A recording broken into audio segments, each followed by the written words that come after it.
ऊर्ध्वं तथाधो नहि यस्य मानं तस्मिन् महोदान्मनिराजमानं मुक्तव्रजानामधिराजमानं श्रीस्वामिनारायणमानमामि श्रीस्वामिनारायणमानमामि ब्रह्माण्डसन्दो अविभासि कान्दे नैकात्मकल्याणनिगूढकान्दे मनुष्यरूपार्पितदिव्यशान्दे श्रीस्वामिनारायणमानमामि श्रीस्वामिनारायणमानमामि मनुष्यरूपं प्रतिमास्वरूपं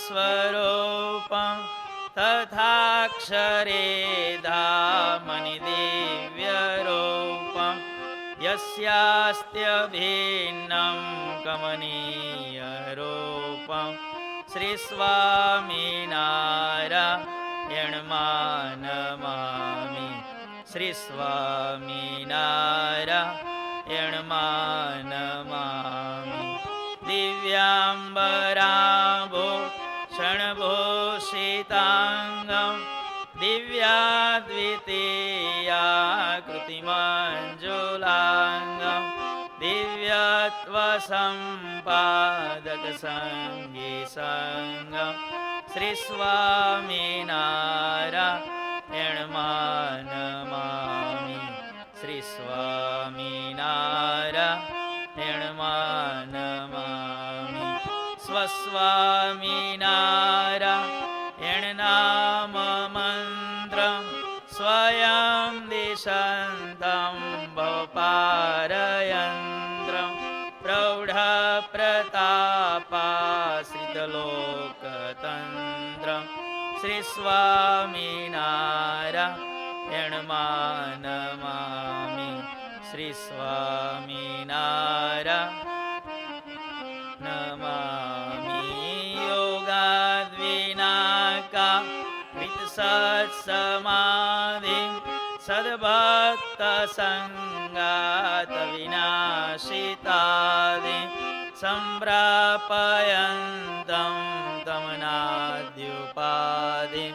श्रीस्वामिनारायणमानमामि श्रीस्वामिनारायणमानमामि सर्वावतारा प्रविलापयन्तं सर्वावतारे त्वमहोधरन्तं स्वराडिते स्वान् परिदर्शयन्तं श्रीस्वामिनारायणमानमामि श्रीस्वामिनारायणमानमामि मायेश ब्रह्मा क्षरसङ्गबीजं येनादिमुक्ताय पितेषु बीजं तं सर्वदात्यान्तिकमुक्तिबीजं श्रीस्वामिनारायणमानमामि श्रीस्वामिनारायणमानमामि प्रत्यक्ष एव स्मिसदेति वानं दत्त्वा स्वकेभ्यो निजमूर्तिदानं यावद्द्रवेन्दो प्रकटप्रमाणं श्रीस्वामिनारायणमानमामि श्रीस्वामिनारायणमानमामि त्वमेव माता च पिता त्वमेव बन्धु च सखा त्वमेव विद्या द्रविणं त्वमेव સર્વં દેવ ત્વમેવ સર્વં મમ દેવ દેવ નિજાશ્રિતાનાં સકલાર્તિહંતા સદ્ધર્મ ભક્તિરવનં વિધાતા દાતા સુખાનાં મનસેપ્સિતાનાં તનોતુ કૃષ્ણો ખિલમંગલં તનોતુ કૃષ્ણો ખિલમંગલં મુખં કરોતિ વાચાલં પાંગું લંઘયતે ગિરિં યત્કૃપાતમહં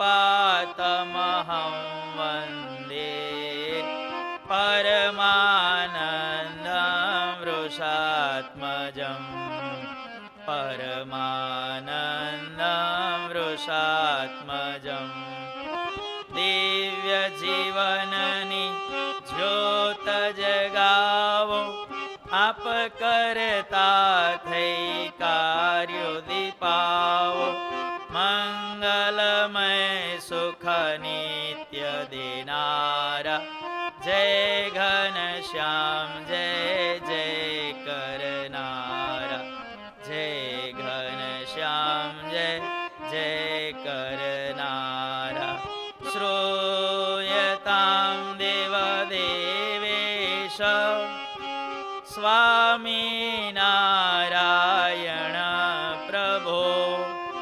ત્વદીયેનાવધાનેન કથયિષ્યે શુભા કથા કથયિષ્યે શુભા કથા શ્રી સ્વામિનારાયણાય નમો નમઃ નમો નમઃ શ્રી ઘનશ્યામાય નમો નમઃ નમો નમઃ શ્રી હરે કૃષ્ણાય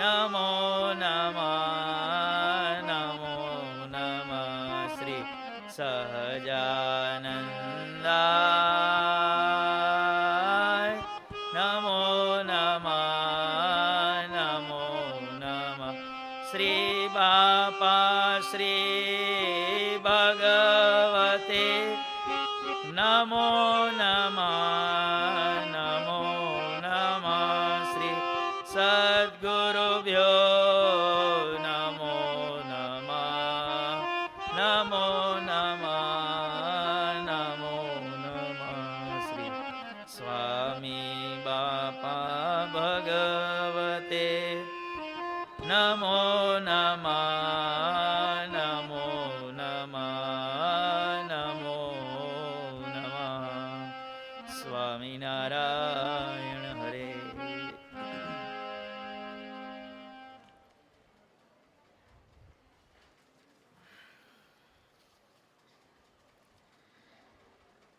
ગઈકાલે આપણે કથામાં સાંભળ્યું કે બાપાશ્રીના પરમ કૃપા પાત્ર સદ્ગુરુ શ્રી ઘનશ્યામ જીવનદાસજી સ્વામી એમને બાપાએ પોતાની મૂર્તિના સુખે સુખિયા કર્યા. આજીવન પર્યંત નિષ્કામ ભાવે એમણે બાપાશ્રીની સેવા કરી. તે ઉપર આપણે નિષ્કામ ભાવ ઉપર યત્કિંચિત દિશમાત્ર સમજવાનો પ્રયત્ન કરેલો. હવે આગળની કથા આપણને જીવન પ્રાણ સ્વામી બાપા સંભળાવે છે. તો આપણે બધાએ મૂર્તિમાં રહી મૂર્તિનું અનુસંધાન રાખી કથા વાર્તાનું શ્રવણ તે કરીએ. સ્વામિનારાયણ હરે. અથ મામ સદ્ગુરુ પ્રાહ કચ્છ દેશમ વ્રજાધુના બાપા શ્રી સેવકાસ્ત્વામ હિ પ્રતીક્ષન્તે સમુત્સુકા વિરોધીનામ વિરોધશ્ચ પ્રત્યહમ પરિવર્ધતે બાપા શ્રી ભક્તવૃંદસ્ય પીડાત્યંતમ સમેધતે તતો ભક્તાન પરિત્રાતુમ નિયંતુમ ચ વિરોધિના ત્વાદૃશાનામ તુ તત્રૈવ સ્થિતિરાવશ્યકી પરા. અહીંયા જીવન પ્રાણ સ્વામી બાપા કે છે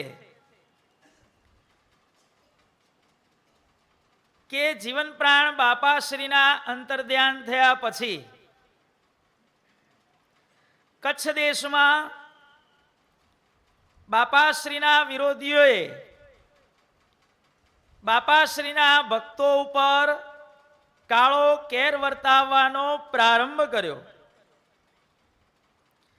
અને ભક્તોએ પ્રાર્થના કરી કે હે બાપા, આપ કૃપા કરી અમારા રક્ષણને માટે પધારો. સદગુરુ બાપાએ પ્રાર્થનાનો સ્વીકાર કર્યો અને જીવન પ્રાણ સ્વામી બાપા કહે છે કે મને ગુરુદેવે કચ્છ દેશમાં જવાની આજ્ઞા કરી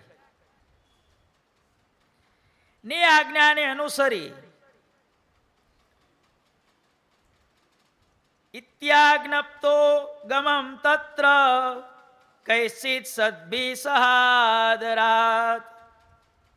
એ આજ્ઞાને અનુસરી અને એક સંતની સાથે હું કચ્છમાં ગયો અને ત્યાં જઈ માસ ષટકમ વૃષપૂરે ન્યવસમ કાર્ય તત્પર. કચ્છમાં જઈ મેં 6 માસ સુધી વૃષપુર જીવન પ્રાણ બાપાશ્રીની છત્રીએ નિવાસ તે કર્યો. મહાત્મ્યમ શ્રી હરે શ્રુત્વા બાપાશ્રીય પ્રભાવકમ સર્વે સિદ્ધાંત રક્ષાર્થમ બલમ પ્રાપન મુમોક્ષવ. 6 માસ સુધી ગુરુદેવની આજ્ઞાથી બાપાશ્રીની છત્રીએ નિવાસ કરી અને બાપાશ્રીના સિદ્ધાંતો આ સેવકે અર્થાત જીવન પ્રાણ સ્વામી બાપા કહે છે કે મેં બધાને સમજાવ્યા અને એમાંથી મુમુક્ષુઓમાં નવું નવું બળ આવ્યું. આ પ્રમાણે મેં કચ્છમાં વારંવાર વિચરણ કરવાનું શરૂ કરી અને કચ્છમાં સત્સંગની સાર લેવાની મેં યથાકિંચિત શરૂઆત તે કરી. અને એવા સમયમાં ઇતો વિદ્વત સભાસ્માકં સંજાતાત્ર શ્રીપુરે તદા બાપા શ્રી વિહિતામ ટીકા વિધાતુમ અપ્રમાણિનીમ.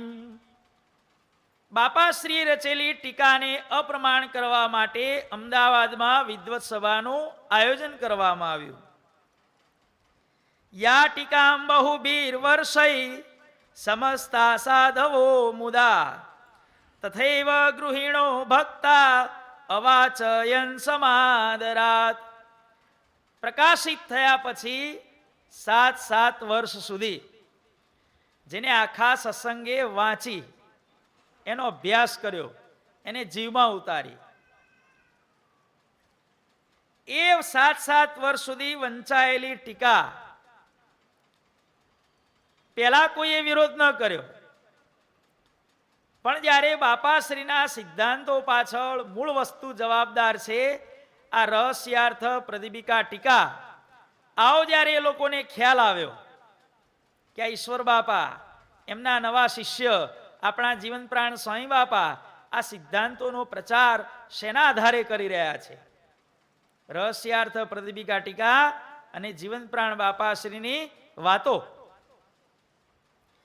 ત્યારે તેજોદ્વેષેણ તામેવ મૂઢધિયો વિરોધિન ઐચ્છન પ્રમાણ ભૂતામ તે પ્રખંડયિતુમ ઉદ્યતા.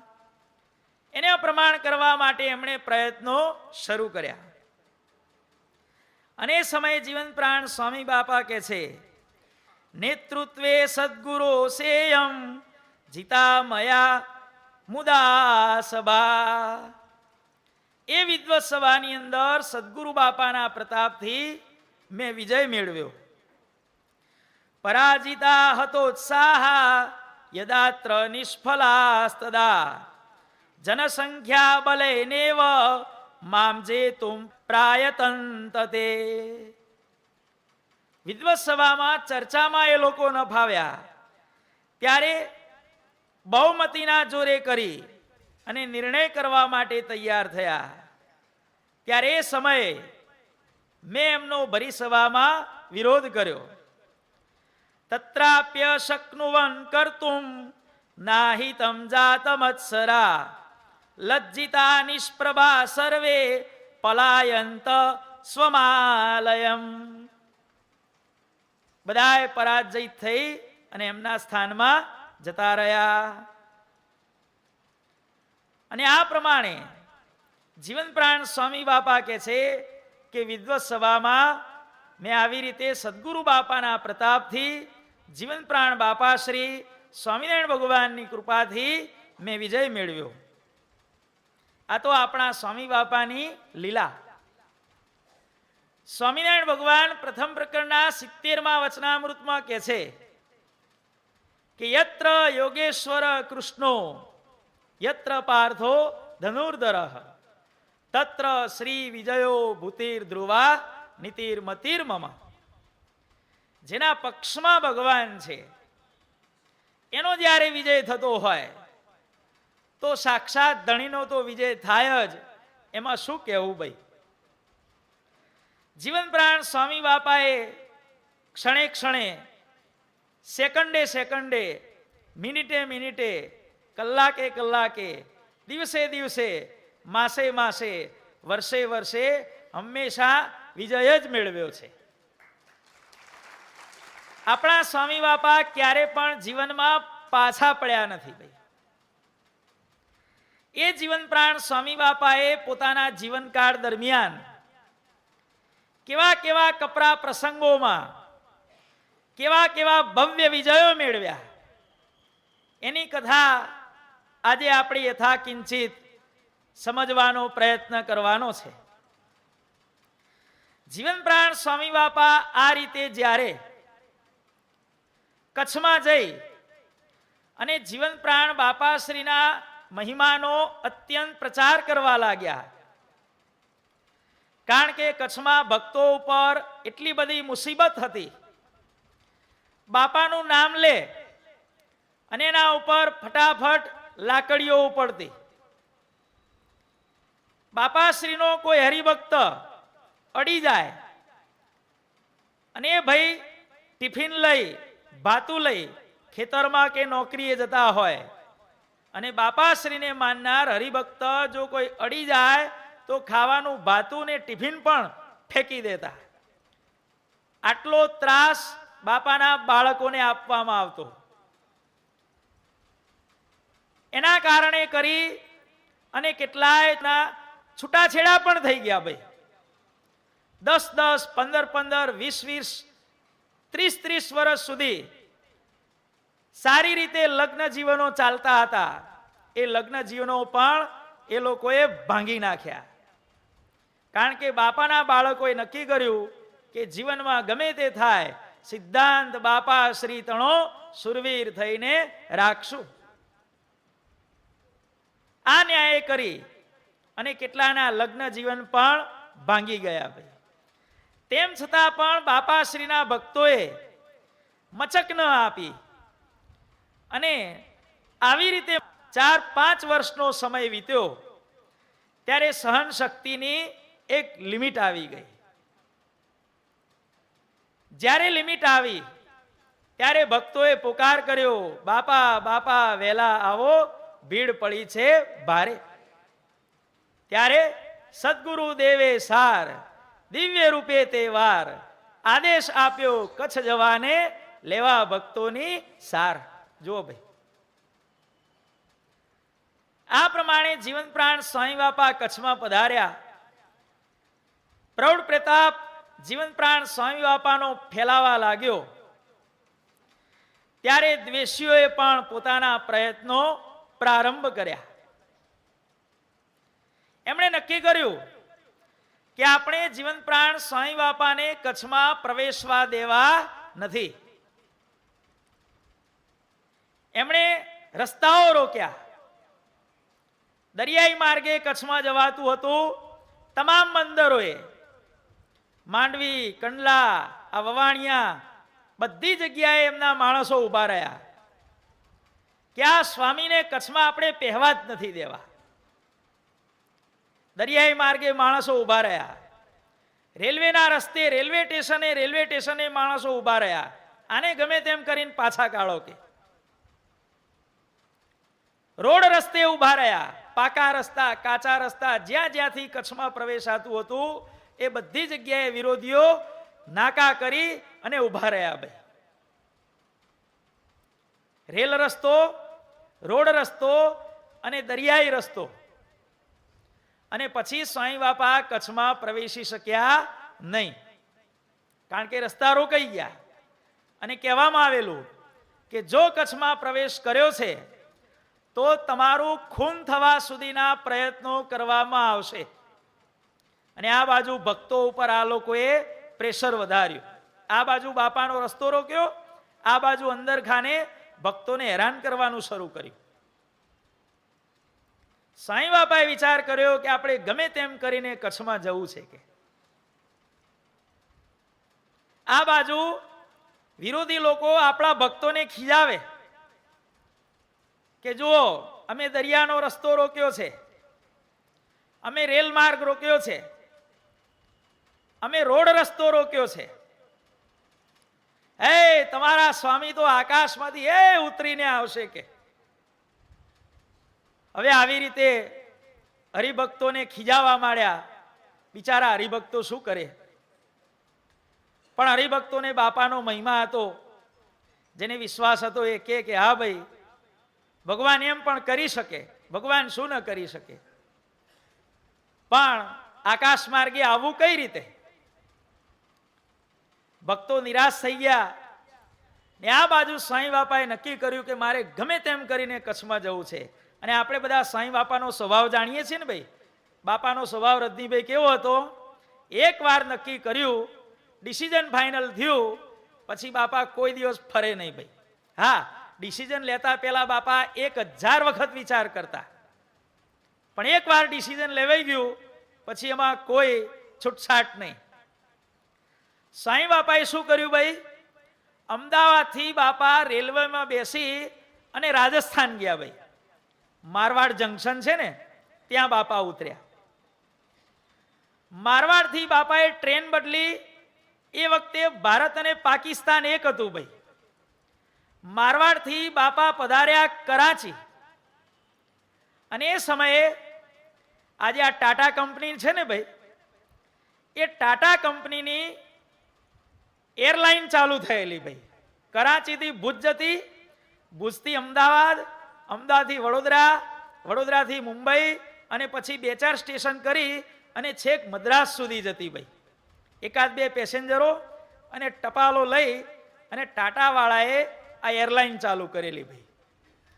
અને ભારત દેશ આઝાદ થયો એટલે ટાટાની કંપની સરકારે લઈ લીધી અને એનું નામ પાડવામાં આવ્યું આ એર ઇન્ડિયા ભાઈ. આ એર ઇન્ડિયા કહેવાય છે ને, એ મૂળ ટાટાની કંપની હતી ભાઈ.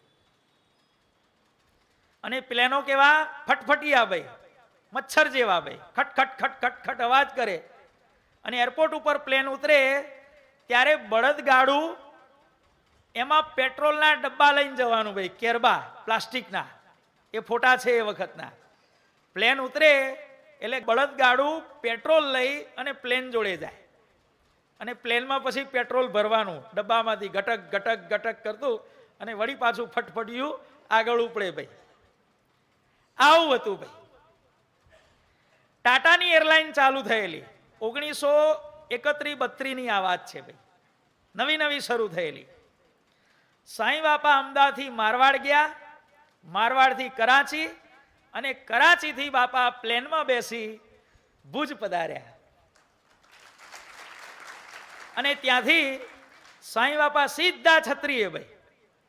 અને બાપા શ્રીના સિદ્ધાંતોનો પ્રચાર ને પ્રસાર સાંઈ બાપાએ ધમધોકાર શરૂ કરી દીધો. અને આ બાજુ પેલા લોકો નાકા રોકીને બેઠા હતા, એ મહિનો 2 મહિના સુધી ત્યાં પડ્યા રહ્યા. અને પછી ખબર પડી, અલ્યા આ તો આવી ગયા કે. બધા પાછા વળ્યા. ત્યારે આપણા હરિભક્તો વિરોધીઓને કહેવા માંડ્યા કે તમે કહેતા હતા ને કે તમારા સ્વામી આકાશમાંથી ઉડીને આવશે. કારણ કે ભગવાનનું પ્રાગટ્ય પ્રેમી ભક્તોના સંકલ્પો પૂર્ણ કરવાને માટે હોય છે. કાર્યાણીના 5મામાં ભગવાન કહે છે, તમે સંકલ્પ કર્યો હતો કે તમારા સ્વામી તો ઉડીને આવશે. જુઓ, આ અમારા સ્વામી આકાશમાંથી ઉડીને આવ્યા. નાકા રોકવાનો પ્રયત્ન હતો, એ પણ જીવન પ્રાણ સ્વામી બાપાએ નિષ્ફળ કર્યો. જીવન પ્રાણ સ્વામી બાપાનો ભવ્ય વિજય થયો ભાઈ. આ પહેલો પ્રસંગ. કચ્છમાં જીવન પ્રાણ સ્વામી બાપાએ જ્યારે આ પ્રકારે સિદ્ધાંતોનું રક્ષણ કરવા માટે આ પ્રમાણે કાર્ય શરૂ કર્યું. નાકા રોકવાનો પ્રયત્ન નિષ્ફળ ગયો. હવે શું કરવું? ત્યારે લોકોએ આચાર્ય મહારાજને કાગળ લખ્યો કે તમે ગમે તેમ કરી અને આ સ્વામીને પાછા બોલાવી લો. કે કારણ કે આવવા જવાનું કોની આજ્ઞાથી હોય? આચાર્ય મહારાજની આજ્ઞાથી આવવાનું, એમની આજ્ઞાથી જવાનું. હવે આચાર્ય મહારાજ જો સ્વામી બાપાને કચ્છમાં પહેવા જ ના દે તો ન રહેગા બાંસ ઓર ન બજેગી બાંસુરી. આપણે મેઇન માસ્ટર કીટ લગાડીએ. કે આચાર્ય મહારાજને કાગળ લખ્યો કે ભાઈ આમને પાછા બોલાવી લો, નહીં તો તમારો પક્ષ આખો અહીંયા કચ્છમાં સાફ થઈ જશે. કે ત્યારે આચાર્ય મહારાજે કાગળ લખ્યો. કાગળમાં સરનામું લખ્યું કરસન મૂળજી ગાજીપરિયા. હવે ત્યાં પણ ભગવાન ભેગા પડ્યા ભાઈ. જો ભગવાન કઈ ક્ષણે કયા પ્રસંગે કેવો ચમત્કાર બતાવે છે. પેલા કચ્છની અંદર નામોની લિમિટેશન હતી ભાઈ, રેશનિંગ હતું. શું હતું ભાઈ? નામોનું રેશનિંગ હતું ભાઈ. કાનજી ને ભીમજી ને ખીમજી ને, સમજ્યા ભાઈ, મનજી ને માવજી ને, આવા 35-40 નામની અંદર રમે રાખવાનું ભાઈ. કેટલા? આ 35-40 નામ લિસ્ટ કર્યું હતું. 35-40 નામ થયા હતા ભાઈ. કાનજી ને કરસન ને અર્જણ ને ખીમજી ને ભીમજી ને લાલજી ને પ્રેમજી ને, બસ આટલામાં રમવાનું. એટલે આનું પરિણામ શું આવતું ભાઈ? કચ્છમાં એક જ નામવાળા એક ગામમાં 15 જણા હોય ભાઈ. 10 મંજી રામજી હોય અને 10 રામજી મંજી એક જ ગામમાં હોય ભાઈ. કોઈ પણ માણસનું તમારે લોકેશન પકડવું હોય તો 5 પેઢી સુધી નામ દો, ત્યારે તમને માણસ પકડાય, હાથમાં આવે ભાઈ. ગામમાં ને ગામમાં હો. કારણ કે રમવાનું કેટલામાં? ખીમજીમાં ને ભીમજીમાં રમવાનું ભાઈ. બીજું કશું નામ જ નતું ભાઈ એ વખતે. ત્યાં આચાર્ય મહારાજે કાગળ લખ્યો કરસન ભીમજી ગાજીપરિયા. આવું સરનામું માર્યું. એ કાલુપુરના જબરજસ્ત સત્સંગી હતા, પણ પેલો ટપાલી હતો, એણે આ કાગળ આપ્યો. કરસન મૂળજી કરીને આપણા એક હરિભક્ત હતા, એને જઈને આ કાગળ એને આપી દીધો. જાના થા જાપાન और પહોંચ ગયે ચીન. આવું થયું ભાઈ. કાગળ આવ્યો એટલે એને તો વાંચ્યો, જોયું તો આ કાલુપુરના આચાર્ય મહારાજ એમનો કાગળ. અલ્યા મારા ત્યાં કે કાગળ તોડ્યો અને કાગળમાં લખ્યું હતું કે જુઓ, તમે એમને પાછા બોલાવવાનું કહો છો, પણ મારાથી એમને પાછા બોલાવી શકાય નહીં, કારણ કે મેં એમને સંસ્થામાંથી કાઢી મૂક્યા છે. કોઈ પણ સાધુને અહીંથી અહીં ઇધર ઉધર કરવા હોય તો અમારી સંસ્થામાં તો હોવા જોઈએ ને. કે અમારી સંસ્થામાં જે સાધુ ના હોય એને અમે આમ જવાનું કે આમ જવાનું કઈ રીતે કહી શકીએ? કે માટે તમે જે બોલાવવાની વાત કરો છો એ મારાથી સર્વથા અશક્ય છે. અને ખાસ તમને લખું છું કે એમના ગુરુ કોણ છે? ઈશ્વરચંદ્રદાસજી સ્વામી. એમની સામે હું છેલ્લા 20 વર્ષથી કેસ લડું છું, છતાંય હું ઠેકાણે પડ્યો નથી. જો આચાર્ય મહારાજ ખુદ લખે છે, ભાઈ પોતે પોતાનો સ્વભાવ જાહેર કરે છે. લોકમાં કહે છે કે આ શનિ હોય ને એ 7.5 વર્ષે છાલ છોડે. ભાઈ લોકમાં એવું કહે છે, પનોતી મૂકી દે, 7.5 પૂરા થાય એટલે શનિની પનોતી જતી રહે. પણ આવા સત્તાધારીઓની પનોતી તો મરો પછી આપણો છાલ ન છોડે. ભાઈ પોતે જ લેખિતમાં આપ્યું. 20 વર્ષથી એની જોડે કેસ લડું છું, એટલે શનિ કરતા 3 ગણો ખરાબ છું એવું તો એમણે લેખિતમાં આપ્યું. ભાઈ આ જ્યોતિષમાં કહે છે ને રસિકભાઈ, શનિની પનોતી 7.5 વર્ષ, એમાં પાછી પેલા ચાંદીના પાય, પછી લોઢાના પાય, પછી હોનાના પાય, એવો પાછો 2.5 વર્ષનો ગાળો હોય. 2.5 વર્ષ હાઈ આવે એકદમ, પછી 2.5 વર્ષ મીડિયમ અને 2.5 વર્ષ લો. પણ આવા સત્તાધારીઓની પનોતી તો આખી જિંદગી હાઈ લેવલની જ હોય. ભાઈ એ જેમની રાશિમાં પેઠા ભૂકો કાઢી નાખે. ભાઈ 20 વર્ષથી એની જોડે કેસ લડું છું કે પણ હજી ઠેકાણો પડ્યું નથી. એમના શિષ્ય છે કે યંગ બ્લડ છે કે ધ્યાન રાખજો કે, અને ઈશ્વર બાપાથી આ સ્વામી સવાયા છે કે માટે જે કાંઈ કરો એ સમજી વિચારીને કરજો. અને કંઈ પણ કરશો અને એમાં જો તમે હલવાશો તો મારી કોઈ પણ જાતની જવાબદારી રહેશે નહીં. જય સ્વામિનારાયણ. આટલું કહીને કાગળ પૂરો કર્યો. અને આ કરશન મૂળજીભાઈ જે હતા એ દોડ્યા સીધા કાગળ વાંચીને. ક્યાં? છત્રીએ સાંઈ બાપા બિરાજમાન હતા અને દોડતા દોડતા આવ્યા. અરે સ્વામી સ્વામી સ્વામી, ખુશ ખબર. બાપા કે શું છે ભાઈ?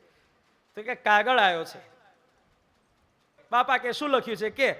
કે બાપા આવું લખ્યું છે. અને ત્યાં હરિભક્તો એટલા બધા આનંદમાં આવી ગયા અને સ્વામી બાપાનો છત્રી ઉપર આ પ્રમાણે જય જયકાર તે થયો. જુઓ ભાઈ, ખુદ આચાર્ય મહારાજે લખ્યું કે જે કંઈ કરો એ સમજી વિચારીને કરજો. આ રીતે પણ સ્વામી બાપાનો આ પ્રસંગે ભવ્ય વિજય થયો. જો ભગવાને કેવી સહાય કરી. જીવન પ્રાણ સ્વામી બાપા પોતાના કીર્તનમાં કહે છે ને, દાસાનું દાસ કહે સહાય કરી હરી, નિર્ભે નોબત વાગી. આ નિર્ભે નોબત વાગી. ભાઈ શ્રીજી વિજયના ધ્વજો ફરકાવજો. વિજયનો ધ્વજ ફરકી ગયો. ભાઈ અને પછી જ્યારે આ કાગળ, સ્વામી બાપા કહે છે કે આ કાગળ હવે જેને સરનામું જેનું કરવામાં આવ્યું છે એને જઈને તમે પાછો આપી આવો.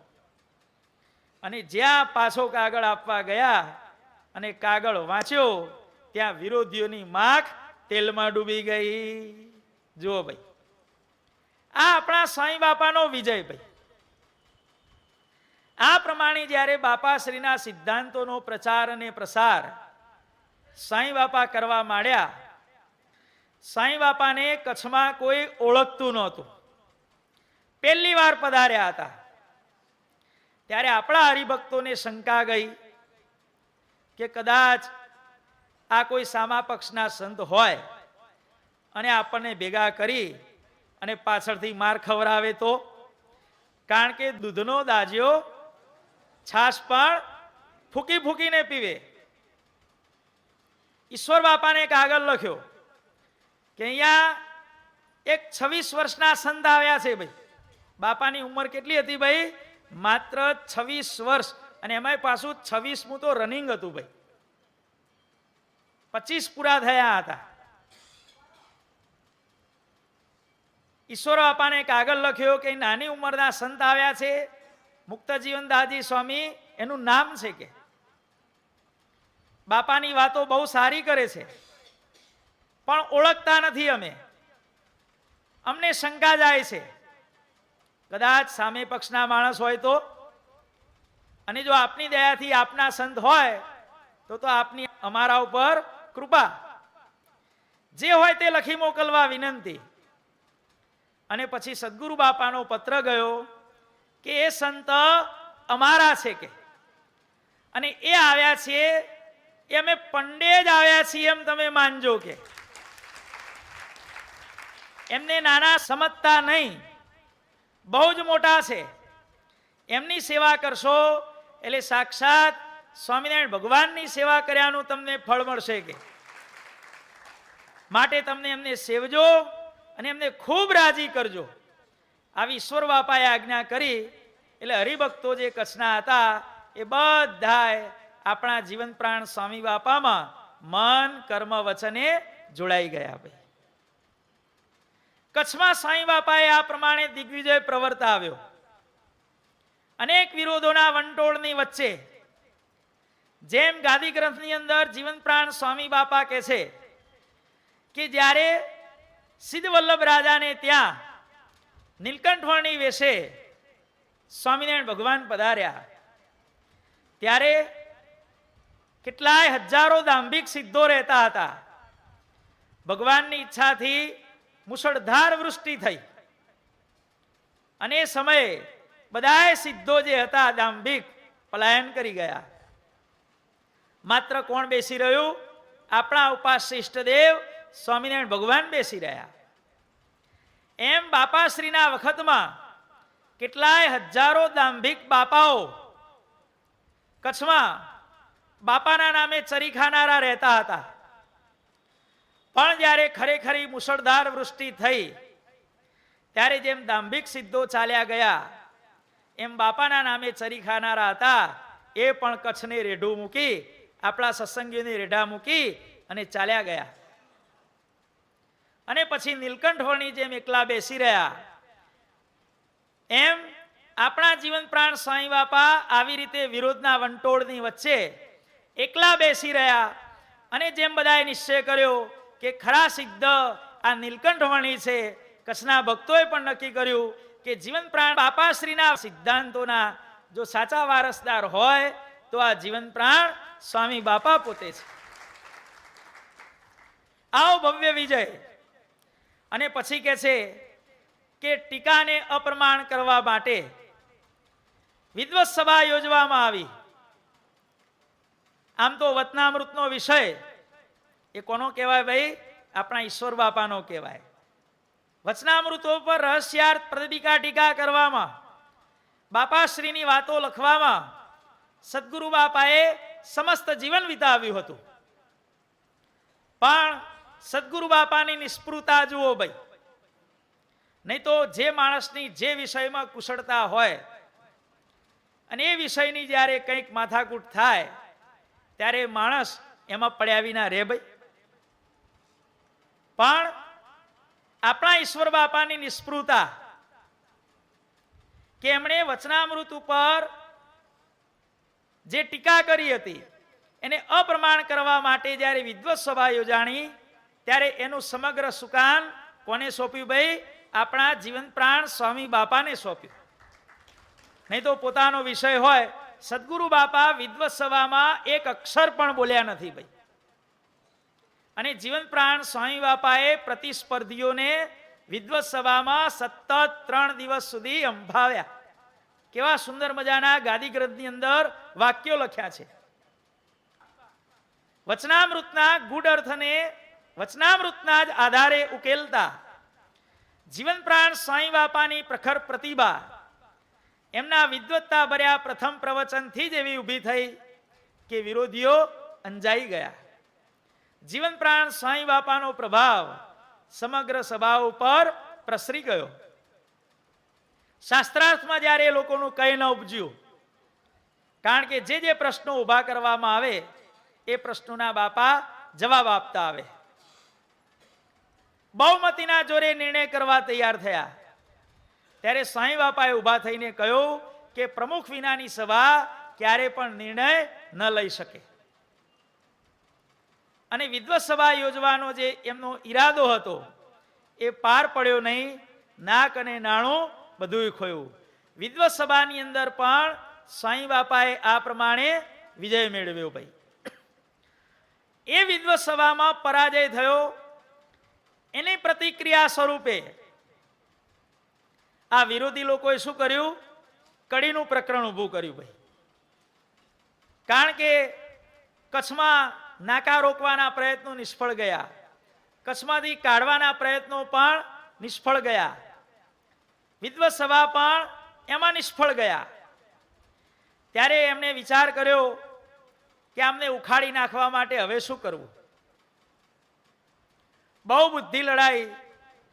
ત્યારે એમને એક આઈડિયા હાથમાં આવ્યો કે આની આખા વિશ્વમાં રહેવાની એક જ જગ્યા છે કે એક કચ્છમાં છત્રી અને ગુજરાતમાં કઈ સ્વામિનારાયણ મંદિર કડી. ગુજરાતમાં આવે ત્યારે કડી રહે, કચ્છમાં જાય એટલે છત્રી ઉપર રહે. કારણ કે સરસપુર તો પછી ઈશ્વર બાપા અંતર્ધ્યાન થયા પછી રહેવાની ત્યાં બંધી આવી ગયેલી. કડી મંદિરનો આપણે કબજો લઈ લઈએ તો આને ગુજરાતમાં ક્યાંય પણ ઊભા રહેવાની જગ્યા રહે નહીં. કડીનું પ્રકરણ ઊભું કર્યું. ભાઈ, આગલા દિવસે બધી રમત થઈ, માણસો આવી ગયા અને સવારે મંગળા આરતી થઈ ત્યારે મિયાણાઓ, સાધુઓ, પાળાઓ ભેગા થઈ અને કડી મંદિરમાં મંગળા આરતીના ટાઈમે ધમાલ કરી. સાંઈ બાપાને પકડ્યા, એમનું ગાતડિયું ખેંચી નાખવામાં આવ્યું અને જ્યાં ધોતિયાની પાટલી ખેંચવા ગયા ત્યાં સાંઈ બાપાએ પોતાના આજાન બાહુ આમ કર્યા. ત્યાં સાંઈ બાપાને પકડનારા મિયાણાઓ બધાએ નીચે પડ્યા અને બાપા કહે છે કે આવું કામ કરવા માટે તમે બીજો જન્મ ધરીને આવજો કે. અને પછી શું થયું? આપણા સ્વામી બાપાને, આ તો શાસ્ત્રમાં લખ્યું નથી, પણ આપણા સાંઈ બાપાને પેટમાં આજુ બાજુ અને પીઠ પાછળ આગળ ભાલા અડાડી અને કડી મંદિરની બહાર કાઢવામાં આવેલા. ભાઈ, આ કદાચ તમને બધાને ખ્યાલ હશે, જૂના જૂના ભક્તોને, કે જ્યારે આ કડી પ્રકરણનો સાંસ્કૃતિક કાર્યક્રમ કરવામાં આવ્યો ત્યારે આ દ્રશ્ય એ કાર્યક્રમમાં બતાવવામાં આવેલું કે બાપાને 5-6 ભાલાની અણીઓ અડાડી આમ ધક્કા મારી મારી અને સાંઈ બાપાને કડીથી બહાર કાઢવામાં આવેલા. ભાઈ, બાર ઓટલા ઉપર સાંઈ બાપા બેઠા. પછી લોકોને ખબર પડી કે આ મણિનગર વાળાએ કાર્યક્રમ કર્યો, એમાં આ ભાલા અડાડવાનું દ્રશ્ય એમણે બતાવ્યું છે. એમને થયું કે સમાજમાં આપણી છાપ ખરાબ પડશે. ત્યારે ખુદ આચાર્ય મહારાજે સાંઈ બાપાને પ્રાર્થના કરી કે બાપા, તમે તો ધામમાંથી આવેલા સત્પુરુષ છો, કે અમે આ લોકના જીવો છીએ, અમારાથી જે થયું બહુ જ ખોટું થયું છે, પણ હવે 30-35 વર્ષ પહેલાની ઘટના તમે આવી રીતે કાર્યક્રમમાં ન બતાવો એવી અમારી પ્રાર્થના. અને બાપાએ પછી આખો સીન જે સ્ક્રિપ્ટમાં લખાયો હતો એ સીન અને જે ભજવવાનું દ્રશ્ય હતું એ બંને બાપાએ દયા કરી અને કઢાઈ નાખ્યું. ભાઈ, અને શાસ્ત્રમાં પણ આ વસ્તુ લખવાની સાંઈ બાપાએ પ્રતિબંધ મૂકી દીધો કે આવી વસ્તુ ક્યારે શાસ્ત્રમાં લખવાની નહીં. પણ આ તમારી જાણ ખાતર ભાઈ, ભાલા અડાડવામાં આવેલા 5 થી 6 ભાલાની અણીઓ, 2 ભાલા અહીં, 2 પાછળ ને 2 આગળ, ચલો ચલો ચલો ચલો આમ કરીને કાઢવામાં આવેલા. ભાઈ, આવું દુઃખ સાંઈ બાપાએ વેઠ્યું છે આપણા માટે. ભાઈ, કોના માટે? ભાઈ, આપણા માટે. ભાઈ, પોતે દુઃખો ઘણા વેઠી જીવોને સુખ આપ્યા છે.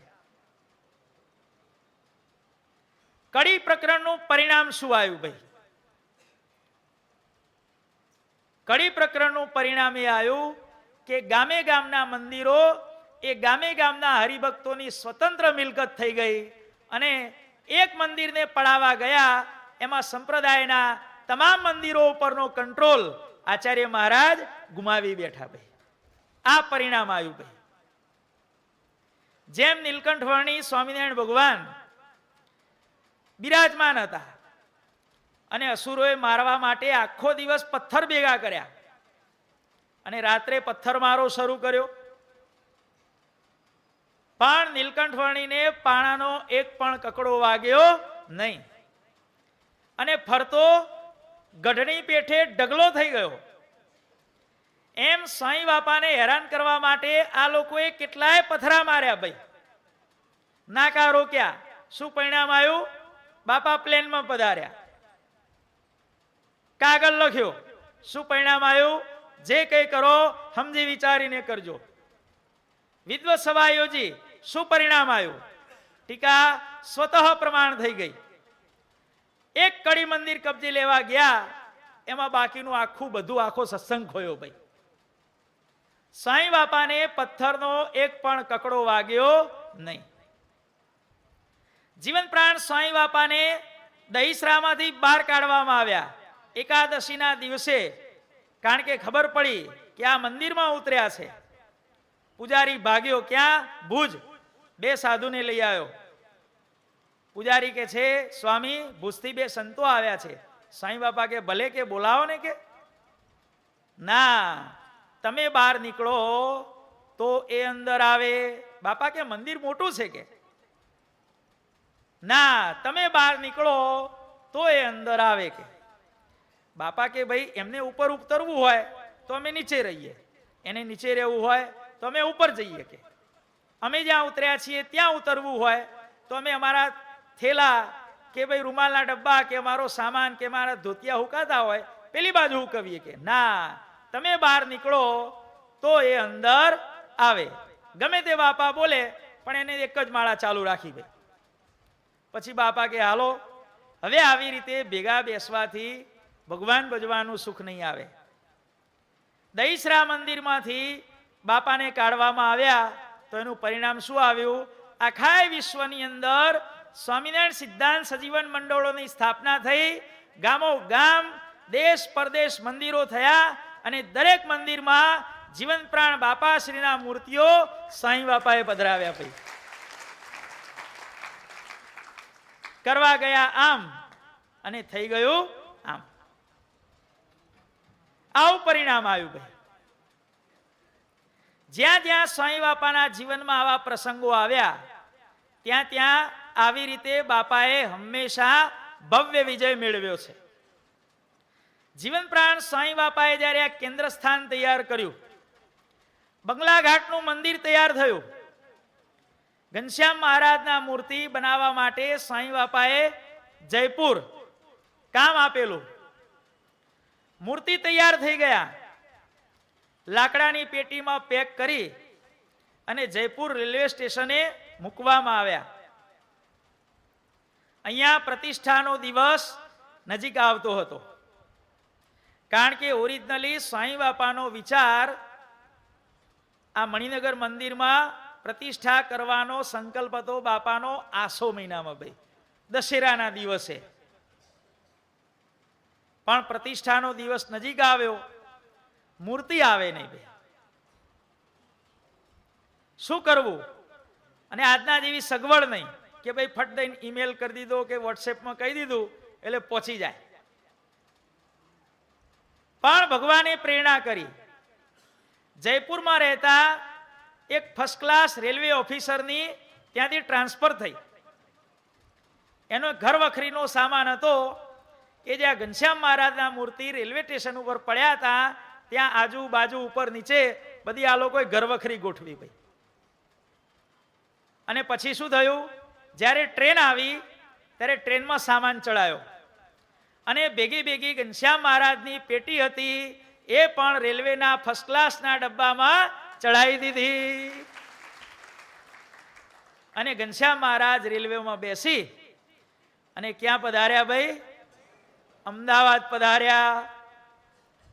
સાંઈ બાપાને જાણ કરવામાં આવી, કારણ કે પેલા રેલવે ઓફિસરે પછી જોયું આ મારું એટલે આટલી મોટી લાકડાની પેટી આ મારી નથી. કે પછી જોયું સરનામું ટુ અને ફ્રોમ જયપુર ટુ સ્વામિનારાયણ મંદિર મણિનગર અમદાવાદ 8 આવું લખેલું.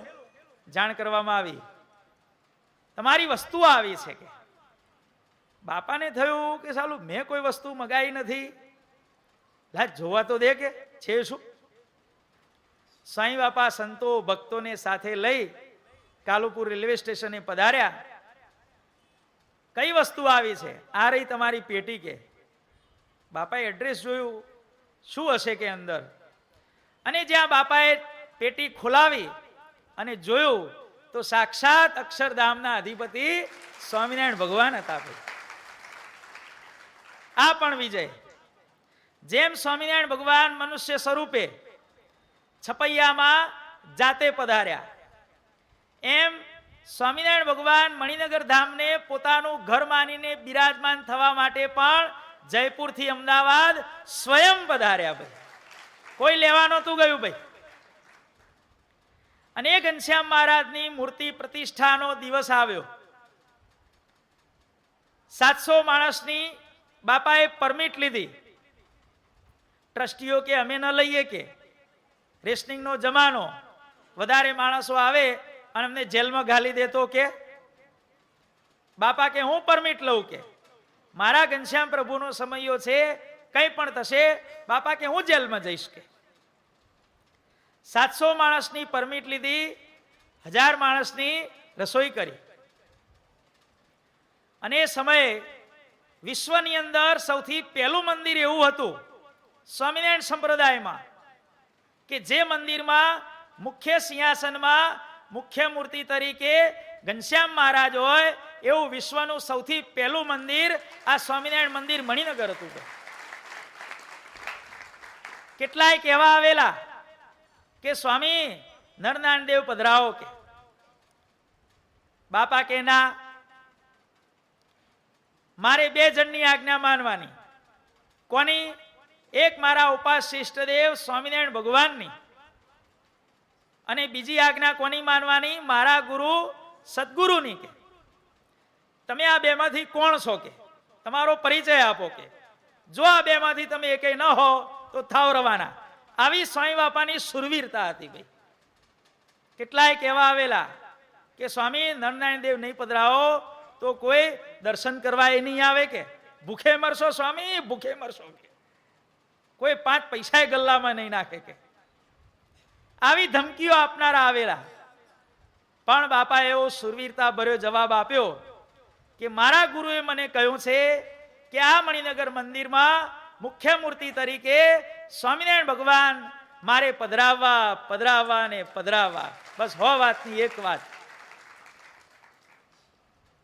બાપાએ ઘનશ્યામ મહારાજ પધરાવ્યા. લોકોને નવાઈ લાગી. નહીં નરનારાયણ દેવ, નહીં લક્ષ્મીનારાયણ દેવ, નહીં મદન મોહન મહારાજ, નહીં રેવતી બળદેવજી, નહીં રાધારમણ, કશું જ નહીં ભાઈ. ઓનલી સ્વામિનારાયણ ભાઈ. એટલે આવું મંદિર કે. અને એવો પ્રૌઢ પ્રતાપ ઘનશ્યામ મહારાજે જણાયો 3000 માણસો દર્શન કરવા આવ્યા ભાઈ પહેલા જ દિવસે. ઇંગ્લિશમાં કહે છે ને, the first impression is the last impression ભાઈ. બધાને ટેન્શન થયું આ 3000 માણસોને જમાડવા કઈ રીતે ભાઈ. 3000 મનુષ્યો બધા આગા પાછા થવા માંડ્યા કાર્યકર્તાઓ. ત્યારે સ્વામી બાપા કહે છે કે ભાઈ સમયો ઘનશ્યામ મહારાજનો છે, મંદિર ઘનશ્યામ મહારાજનું છે, સમયો કરનારા પણ ઘનશ્યામ મહારાજ છે. આ 3000 માણસો દર્શન કરવા આવ્યા છે એ પણ ઘનશ્યામ મહારાજની ઈચ્છાથી આવ્યા છે. તો એમનું જમવાનું પૂરું પણ ઘનશ્યામ મહારાજ પોતે જ કરશે કે આપણે શું કરવા ચિંતા કરીએ કે. શું કરવું? બાપાએ ઘનશ્યામ મહારાજને સાકર ધરાવી. અને પછી કારણ કે જમાનો એવો હતો ભાઈ, પેલા હરિભક્તો સંતોના હાથનું જમતા નહોતા ભાઈ. કેમ? તો કે સ્વામિનારાયણ ભગવાને 5મું વર્તમાન શું કીધું છે? વટલવું નહીં અને વટલાવવું નહીં કે. એક બાજુ મહિમા સમજે અને એક બાજુ આવું કરે કે. કારણ કે સાધુ કઈ જ્ઞાતિનો હોય ખબર પડે ભાઈ. આપણે આ જૂની જૂની ફિલ્મ પટ્ટીઓમાં શું છે, પેલી પંક્તિઓ પડે છે ને, એમાં બોર્ડ માર્યા છે, બામણની પંક્તિ ને ઠક્કરની પંક્તિ. હા, ખરેખર તમને યુ કેન નોટ બિલીવ, પણ ધીસ ઇઝ રાઈટ ભાઈ. સમજ્યા? આ વસ્તુ સાચી છે ભાઈ. બામણની પંક્તિ, ઠક્કરની પંક્તિ, પટેલની પંક્તિ, હોનિયોની પંક્તિ, આવી પંક્તિઓ આ મણિનગર ગ્રાઉન્ડમાં પડતી ભાઈ. તમે જોજો જૂની ફિલ્મ પટ્ટીઓ, ડીવીડી બધી જોજો તમે. આનું આ ના ખાય ને આનું આ ના ખાય. હવે સ્વામી બાપાની પૂર્વાશ્રમની જ્ઞાતિ કડવા પટેલ ભાઈ, પરમદાળ આપણી કથામાં આવ્યું હતું ને ભાઈ. હવે સ્વામી બાપા પ્રસાદી નાખે તો પટેલ કરતા ઉચ્ચ જ્ઞાતિઓ વાળા હોય એ હરિભક્તો ખાય નહીં. એટલે બાપાએ શું કર્યું, આ મણિભાઈ જોશી હતા ને, એમને બાપાએ આજ્ઞા કરી કે તમે બામણ છો તો આ તમે આ બધી જે રસોઈ કરી છે એમાં તમે પ્રસાદી નાખી આવો. મણિભાઈ તો નિમિત્ત હતા ભાઈ, પણ પ્રૌઢ પ્રતાપ કોનો હતો ભાઈ? સ્વામિનારાયણ ભગવાનનો અને આપણા સ્વામી બાપાનો. રસોઈ અખૂટ બની ગઈ ને 1000 માણસની રસોઈ એ સમયે 3000 માણસો જમ્યા અને ઘનશ્યામ મહારાજનો અને સ્વામી બાપાનો જય જયકાર થઈ ગયો ભાઈ.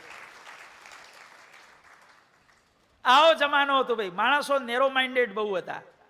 સ્વામી બાપાનો મહિમા સમજે, એમના પરચાની વાત કરે, પણ એમના હાથની જ્યારે પ્રસાદી ખાવાની આવે ત્યારે કે અમારાથી ખવાય નહીં. આવો બહુ સંકુચિત મનોવૃત્તિ વાળો જમાનો હતો ભાઈ. અત્યારે બાપાએ બધું કાઢી નાખ્યું ભાઈ, લીલા લહેર થઈ ગઈ હવે તો ભાઈ.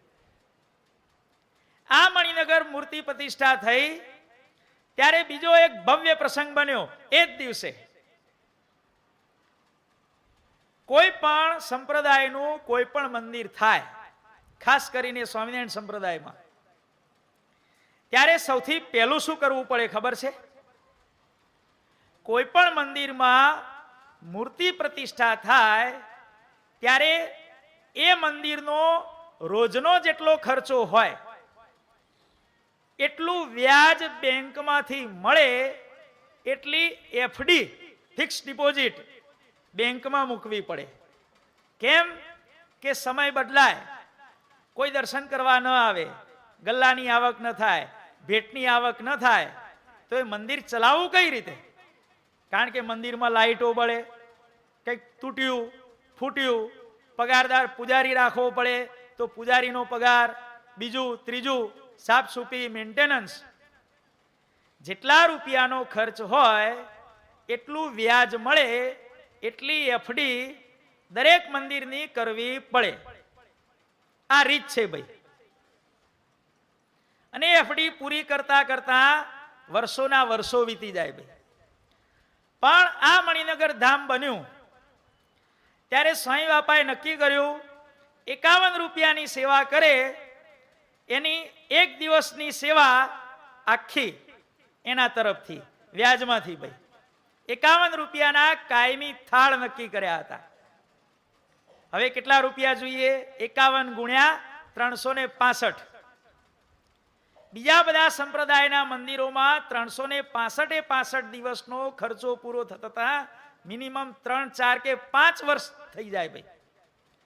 પણ ઘનશ્યામ મહારાજે અહીંયા એવો પ્રૌઢ પ્રતાપ જણાવ્યો કે 365 દિવસના થાળની વ્યવસ્થા માત્ર 4 કલાકની અંદર થઈ ગઈ. જે કામ થતા થતા વર્ષો થાય એ કામ કેટલામાં થઈ ગયું ભાઈ? 4 વર્ષનું કામ 4 કલાકમાં થઈ ગયું ભાઈ. 51 રૂપિયાનું વર્ષનું વ્યાજ જે થાય એ મણિનગરનો ખર્ચો હતો પેલા ભાઈ, બંગલાઘાટના મંદિરનો. હો, એટલો ખર્ચો એટલે એક દિવસનો ખર્ચો. અને એ સેવા બધી થાળ થાય, આ થાય, તે થાય, બધું એના તરફથી. આ 51 રૂપિયાના થાળના નામ હજી પણ આપણી દિવાલ ઉપર રાખેલા છે ભાઈ, લખેલા છે અને રાખેલા છે ભાઈ. કારણ કે પાયાના પથ્થરોને ક્યારે પણ ભૂલી ન જવાય. આવો પ્રસંગ બન્યો ભાઈ. અને આવો જ્યારે અદ્ભુત ચમત્કાર થયો, કારણ કે સ્વામી બાપા જ્યારે સૌથી પહેલી વાર મણિનગર પધાર્યા, કોલસાના કોથળામાંથી વીછી નીકળ્યા, ત્યારે સ્વામી બાપા શું બોલ્યા?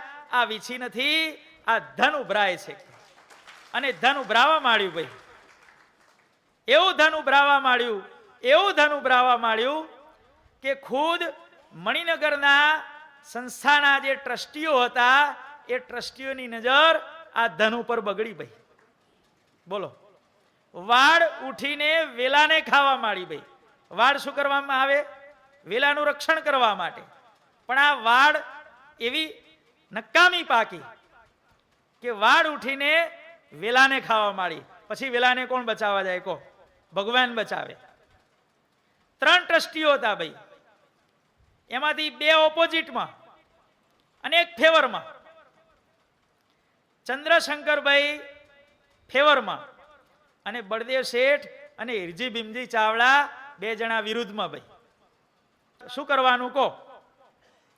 આ બંને જણા મળ્યા કે હવે આપણે આ સ્વામિનારાયણ મંદિર મણિનગર આપણે આ કાલુપુરને હોપી દેવું કે. કારણ કે ટ્રસ્ટીઓના હાથમાં વહીવટ. સાંઈ બાપાનું ક્યાંય વહીવટી કમિટીમાં કે બીજે ત્રીજે સાંઈ બાપાનું ક્યાંય નામ જ નહોતું ભાઈ. ગામડે ગામડે કોને ફરવાનું? સાંઈ બાપાને ફરવાનું. પારાયણો પધરામણીઓ કરીને પૈસા કોને લાવવાના? સાંઈ બાપાને લાવવાના. અને પૈસા ક્યાં વાપરવા એની પંચાયત કોને કરવાની? એ ટ્રસ્ટીઓને કરવાની પાછી. બોલો, આવી અવળી ગંગા ચાલે ભાઈ? આવું ભાઈ?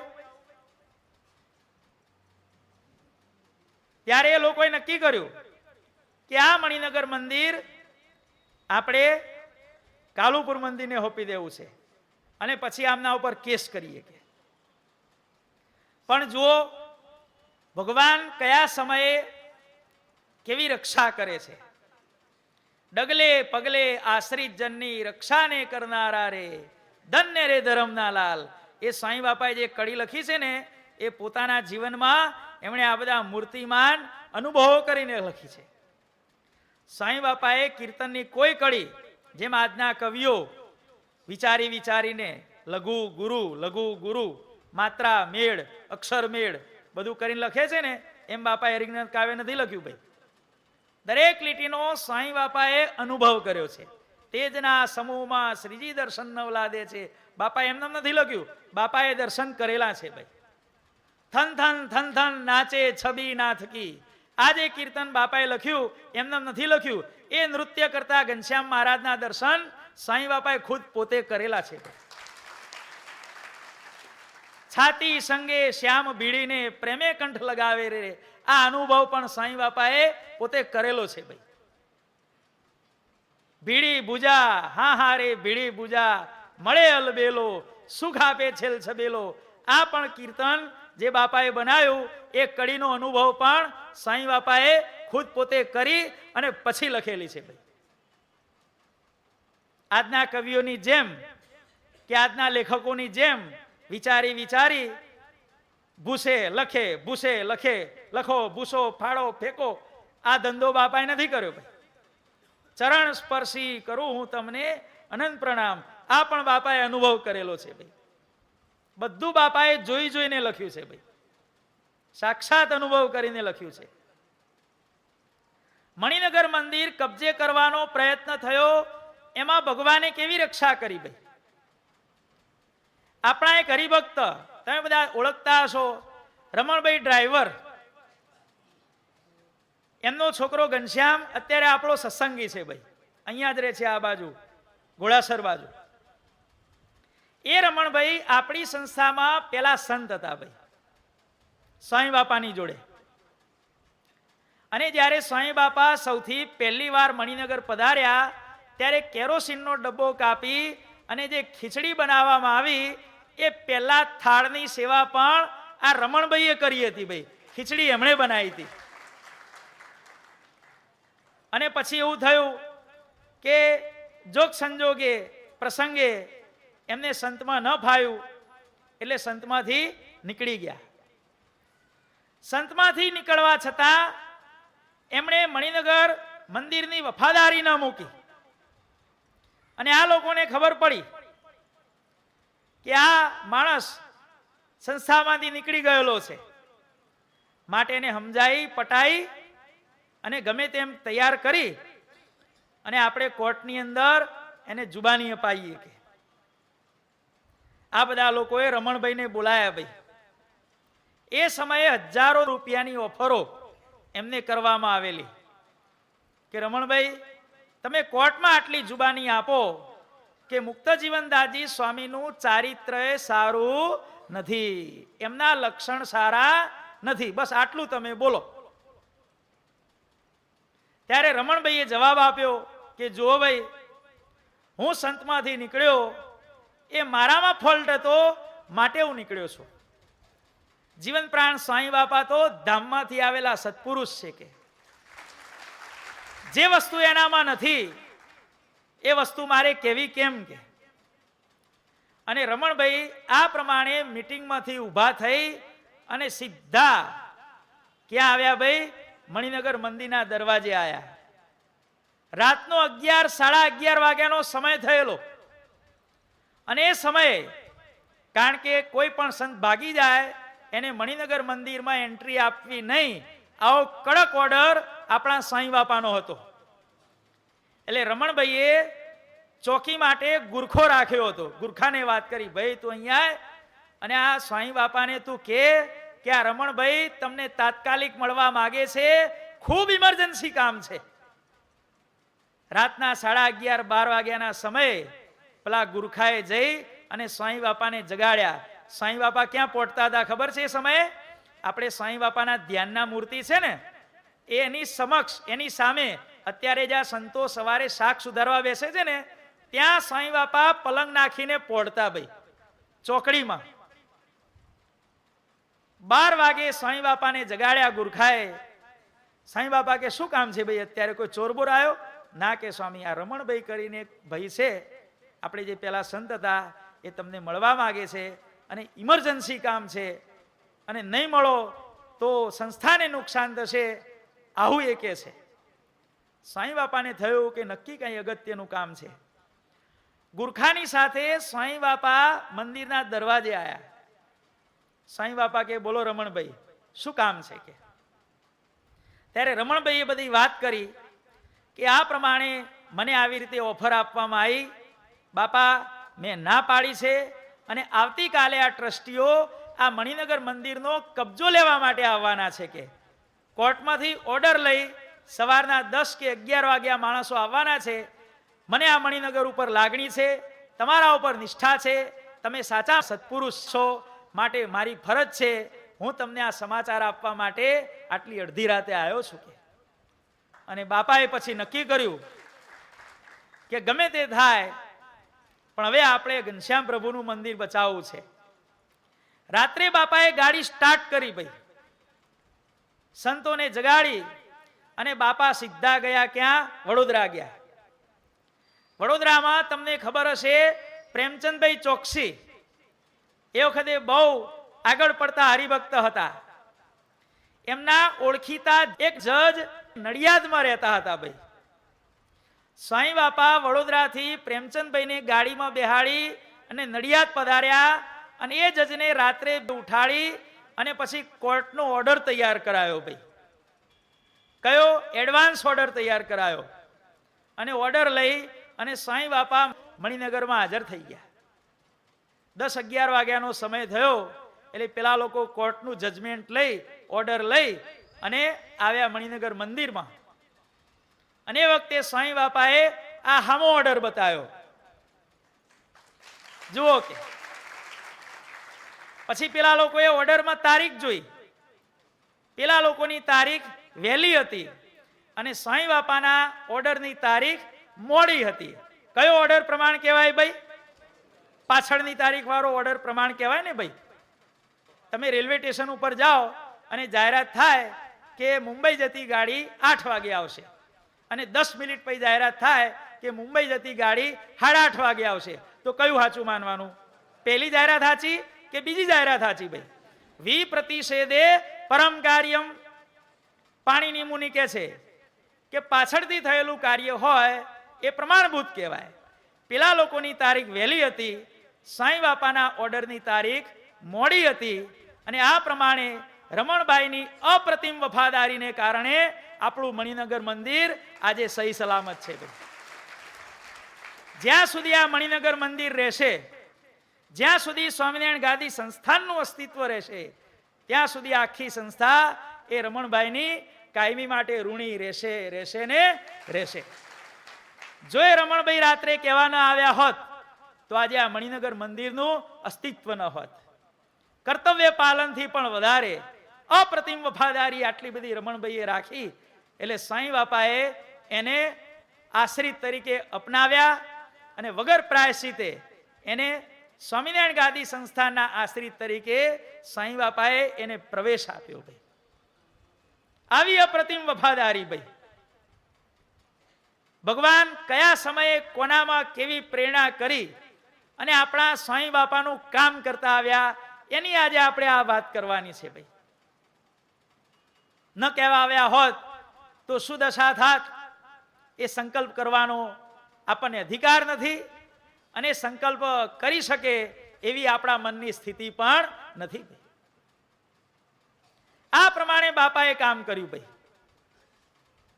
જીવન પ્રાણ સાંઈ બાપાના જીવનમાં કેવા કેવા પ્રસંગો આવ્યા એની આપણે શું વાત કરીએ. ભાઈ જેવો મણિનગરમાં પ્રસંગ બન્યો એવો કચ્છમાં પ્રસંગ બન્યો. ભાઈ જીવન પ્રાણ સ્વામી બાપાએ સ્વામિનારાયણ સિદ્ધાંત સજીવન મંડળની સ્થાપના કરી અને એ સ્વામિનારાયણ સિદ્ધાંત સજીવન મંડળની સ્થાપનાના ઉપક્રમે સૌથી પહેલું સ્વામી બાપાએ મંદિર બનાવ્યું માધાપુરમાં બનાવ્યું. ભાઈ ઈસવીસન 1949માં. ત્યાર પછી બાપાએ બીજું મંદિર કર્યું માનકુવામાં. ભાઈ પછી બાપાએ મંદિર કર્યું દહીસરામાં, પછી તેરામાં, એ પ્રમાણે 100 બધા મંદિરો થતા ગયા. હવે સમય શું બન્યું? સાંઈ બાપાએ માનકુવામાં પ્રતિષ્ઠા કરી અને સમય એવો હતો કે સાંઈ બાપાના સંત મંડળમાં 15-20 થી વધારે સંતો જ નહોતા. અને અમે પાછા અડધા તો ઘેડા બીમાર આવા સંતો હતા. ભાઈ જવાની આમ આપણે ગણીએ તો એક આ નારાયણ પ્રસાદ સ્વામી, એક આનંદ પ્રિયદાસજી સ્વામી, એક ઘનશ્યામચરણદાસજી સ્વામી, આ ભક્તવસલ સ્વામી, આવા 5-6 સંતો હતા. એ સાંઈ બાપાને 24 કલાક રાત દાડો હરવા ફરવામાં આવવામાં જવામાં જે બરોબર કામ લાગે એવા સંતોની સંખ્યા કેટલી હતી? 5 કે 7 કે 10 વર્ષો સુધી આવું ચાલ્યું. ભાઈ એટલે આ માનકુવાના આપણા જે હરિભક્તો હતા એ અંદર ખાનેથી પડી ભાગ્યા. પેલા મુક્તજીવન દાસજી સ્વામી પ્રચાર તો સારો કરે છે, સંત સારા છે, એમનું વર્તન સારું છે, પણ એમનું ભવિષ્ય શું, એમનું ફ્યુચર શું, કે એમના પછી એમના સિદ્ધાંતો કોણ સાચવશે, કે કોણ એનો પ્રચાર કરશે? 10-15 સાધુ કે 2-4 મંદિર, આટલો બધો વિરોધ, અને સાંઈ બાપાની 50 વર્ષની ઉંમર થવાઈ. હવે આ બધું કોણ ખેંચશે એની પાછળ? કે માટે એવું થવાનું કે આ મુક્તજીવનદાસજી સ્વામી જ્યારે અંતર્ધ્યાન થશે પછી આ બધી મિલકત સ્વામિનારાયણ સંપ્રદાયની વળી પાછી કાલુપુરમાં ભળી જવાની. એટલે આપણે ચેતતા નર સદા સુખી એ ન્યાય આપણે અત્યારથી જ આ માનકુવાનું મંદિર આપણે સામેના પક્ષમાં હોપી દઈએ. કે 20-25 વર્ષ પછી જવાનું જ હોય તો અત્યારથી કેમ ન જવું? આવું એમણે ભવિષ્યની શક્યતાનો માનકુવાના હરિભક્તોએ વિચાર કર્યો. કારણ કે સંતો નહોતા. આપણા પરમ પૂજ્ય આચાર્ય સ્વામીશ્રીએ સ્વામી બાપાની જોડે દીક્ષા લીધી ત્યારે સંતોની સંખ્યા 24 થયેલી. ભાઈ કેટલી? 24. 1962માં સાંઈ બાપાની જોડે 24 સંતો હતા. અને સ્વામિનારાયણ ગાદીને જ્યારે સાંઈ બાપાએ મૂળ સ્વરૂપ આપ્યું ત્યારે સાંઈ બાપાની જોડે સંતોની સંખ્યા થઈ 107. માત્ર 10 વર્ષના ગાળાની અંદર 1963 થી માંડી, જેમ પેલો સેન્સેક્સ ઉછળે ને ભાઈ શેર બજારનો, ઉછળ્યું ભાઈ, શેર બજારમાં ઉછાળો આવ્યો જબરજસ્ત. ભાઈ 1963 થી માંડી 1972 સુધી સાંઈ બાપાએ કુલ, કારણ કે 24 હતા 107 થયા માત્ર 10 વર્ષના ગાળાની અંદર સાંઈ બાપાએ 83 સંતોની દીક્ષા આપી ભાઈ. જબરજસ્ત સંખ્યાની અંદર ઉછાળો આવ્યો. આ તો બધું પછી થયું ભાઈ. અને આ વાત છે 1954-55 વખતની. 1962 સુધી જયારે 24 જણા હતા તો 1954માં કેટલા હશે કહો? અને જવાનિયા તો 5-7 જણા જ પાછા. હવે શું કરવું? ત્યારે કે હવે આપણે મોડું જવું એના કરતા અત્યારથી જઈએ તો સેટ થઈ જવાય. સેટ થઈ જવાય ને ભાઈ.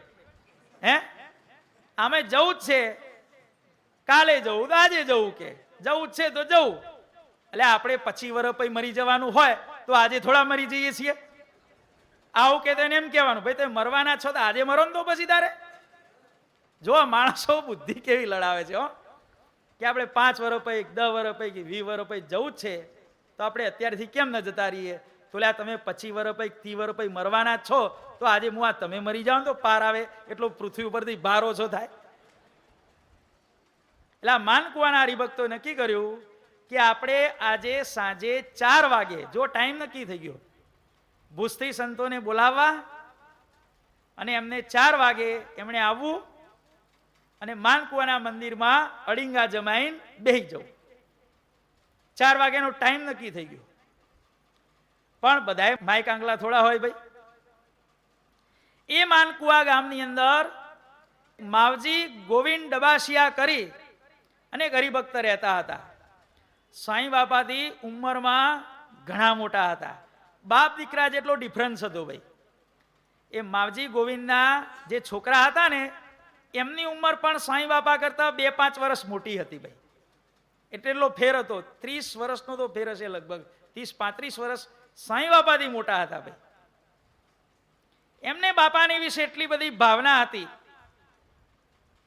સ્વામિનારાયણ સંપ્રદાય કારણ સત્સંગની અંદર સાંઈ બાપાને જ્યારે સૌથી પહેલું પંચામૃત સ્નાન કરાવવામાં આવ્યું બારાસરની અંદર, ત્યારે બધા મૂંઝાતા હતા કે સાંઈ બાપાને પંચામૃતથી સ્નાન કરાવાય.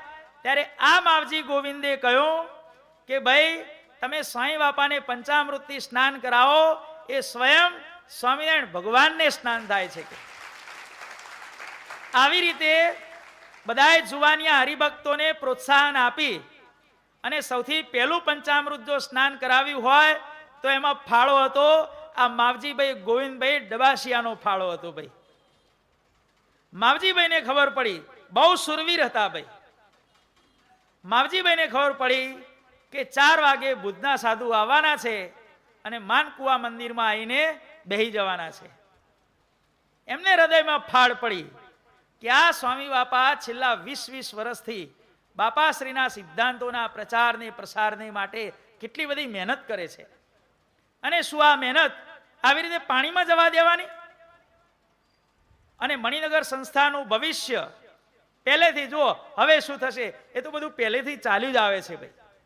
ઈશ્વર બાપા હતા ને ત્યારે બધા એમ કહેતા હતા કે ભાઈ હવે શું, હવે શું, હવે શું. આ તો પહેલેથી ચાલવાનું અને કાયમ માટે ચાલવાનું ભાઈ. પણ જ્યાં સમય આવે ત્યાં ભગવાનની મોકલેલી વિભૂતિ હંમેશા સત્સંગમાં હાજર થઈ અને સત્સંગને સાચવવાનું કામ કરશે, કરશે ને કરશે. કેમ આવી પરિસ્થિતિ સર્જાવાનું કારણ શું? હવે શું થશે, હવે શું થશે, હવે શું થશે? કેમ? આપણા બધાનો ભક્તિ ભાવ કેટલો છે, આપણી સત્સંગમાં નિષ્ઠા કેટલી છે, આપણે ભગવાનમાં કેટલા જોડાયા છીએ એ બતાવવા માટે, એનું ચેકિંગ કરવા માટે ભગવાન હંમેશા આ સંસ્થામાં એવા દેશકાળ હંમેશા બતાવશે. અને એમાં જે નિષ્ઠા રાખશે, જે દ્રઢતા રાખશે, એ બધા તરી જવાના ભાઈ, ન્યાલ થઈ જવાના. દેશકાળ તો સારા પણ હોય, કારણ કે ચાલ્યા જ કરવાનું ભાઈ. આ લોકનું ચક્કર છે એ ચાલવાનું જ છે ભાઈ. માવજીભાઈ ગોવિંદને ખબર પડી કે આ પ્રમાણે માનકુવા મંદિરનો કબજો લેવાનો છે. માનકુવાથી એ તાત્કાલિક સાંઈ બાપાની પાસે ગયા. બાપા એ વખતે માધાપુરમાં બિરાજમાન હતા ભાઈ. અને માધાપુરમાં ભુજનું મંદિર નહોતું એ વખતે. માધાપુરમાં સાંઈ બાપા જમી રહ્યા હતા રોટલી શાક ફરસાણ મિષ્ટાનની જે પ્રસાદી હતી બાપાએ લઈ લીધી અને સાંઈ બાપાએ દાળ ભાત જમવાનું શરૂ કરેલું. ત્યાં સુધીની આ વાત છે ભાઈ. દાળ ભાત જમવાનું સાંઈ બાપા શરૂ કરે છે અને માવજીભાઈ પહોંચ્યા. કેમ માવજીભાઈ? સાંઈ બાપા ઊભા થઈ ગયા, ઉંમરમાં મોટા હતા ને ભાઈ. શું થયું માવજીભાઈ? બાપા 4 વાગે બુધના સાધુ આવવાના છે કે કબજો લેવા માટે. તમે જો નહીં આવો તો સમજી લેજો આજે માનકુવાનું મંદિર જાય છે કે. સાંઈ બાપા ભાત જમતા હતા, એ ભાતને પડ્યો મૂકી ફટાફટ ચડું કરી અને સંતોને કહ્યું 2 મિનિટની અંદર બધા તૈયાર થઈ જાઓ. અને સાંઈ બાપા ત્યાંથી મારમાર કરતા બપોરના 2 વાગે 2:30 વાગે માનકુવા મંદિરમાં આવીને બિરાજમાન થયા. ખબર પડી કે હવે આવી ગયા છે અને માનકુવાનું મંદિર આ રીતે સાંઈ બાપાના પ્રતાપથી કાયમ માટે આપણા હાથમાં રહ્યું ભાઈ. જો કલાક સાંઈ બાપા મોડા પડ્યા હોત તો જેમાં મણિનગર મંદિરને માથે જોખમ હતું એવું ને એવું માનકુવાને માથે જોખમ આવેલું ભાઈ. અને પછી ખબર પડી કે આવી ગયા અને સિંહ જ્યાં બોર્ડમાં બેઠો હોય ત્યાં આ અરણ્યાની કે આ બીજા ત્રીજા જંગલી જનાવરોની તાકાત ખરી ભાઈ? કે ભાઈ બોર્ડમાં અલ્યા બોર્ડમાં પહેવાની વાત તો ક્યાં રહી, બોર્ડની આજુબાજુ ફરકવાની પણ તાકાત ખરી ભાઈ? મારતા ઘોડે ગયા ભુજ કેલા એ તો આવી ગયા. અને પછી સાંઈ બાપાએ બધાને એવા સમજાયા, ઉર્ફે બરોબર ખખડાયા, બધું કર્યું. અને પછી માનકુવાના હરિભક્તોએ સાંઈ બાપાની માફી માંગી અને કહ્યું કે બાપા હવે અમે સિદ્ધાંતવાદી હરિભક્ત બની અને તમારામાં જોડાઈ અને તમે રાજી થશો એ પ્રમાણે અમે કરીશું. જો આ માનકુવા મંદિરના માથે પણ આવું જોખમ આવેલું ભાઈ. સાંઈ બાપાએ ક્યાં ક્યાં વિજયો મેળવ્યા. ત્યાર પછી એક સુંદર મજાનો પ્રસંગ બન્યો ભાઈ. 1977 ની અંદર નારણપુર મંદિરનો સમયો આવ્યો ભાઈ. હરિભક્તોએ નિમિત્ત કર્યું કે આ નારણપુર મંદિરને અમે પાક્કો કલર કર્યો છે કે એટલે વાસ્તે ગાસ્તે અમારે નગરયાત્રા બાપાની કાઢવી છે કે નગરયાત્રા નક્કી થઈ. અને વિરોધીઓએ શું કર્યું? એમનો પાછો સમયો આવ્યો ભાઈ. એટલે એ લોકોએ નક્કી કર્યું કે આપણે મણિનગર વાળાને નગરયાત્રા નીકળવા દેવી નહીં.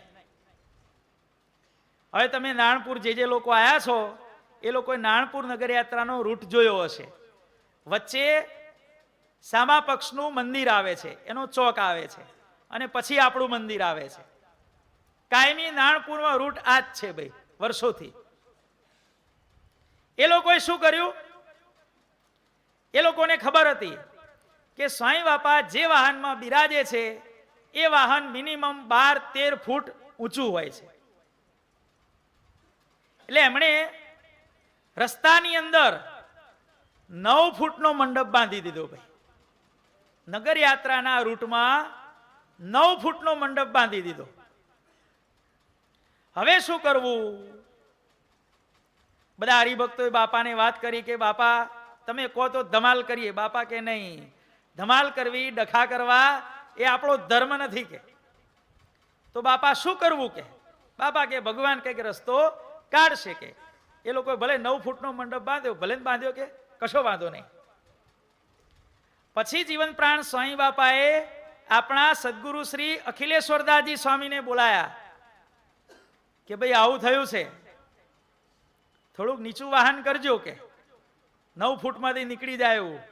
ના બાપા, વાહન તો તમારું જેટલું છે એટલું ને એટલું જ રહેશે. તો બાપા કે નગરયાત્રા કેમ કાઢશો કે? બાપા વાહન એટલું ઊંચું રહેશે અને નગરયાત્રા પણ તમારી નીકળશે કે તમે જાહેરાત કરી દો કે આવતીકાલે નગરયાત્રા. બાપા કે કરું? હા કરો કે. સાંઈ બાપાને પોતાના સંતો ઉપર કેટલો બધો વિશ્વાસ હતો ભાઈ. પછી અખિલ સ્વામીએ શું કર્યું? ચારે બાજુ કાપડના પડદા બાંધી, કોઈ સંતોને ખબર નહીં, કોઈ હરિભક્તોને ખબર નહીં. એમની સહાયમાં રહેલા 2-4 સંતો અને 2-5 હરિભક્તો આજુબાજુ કાપડ બાંધી અને પછી અખિલ સ્વામીએ સુંદર મજાનું વાહન તૈયાર કર્યું ભાઈ.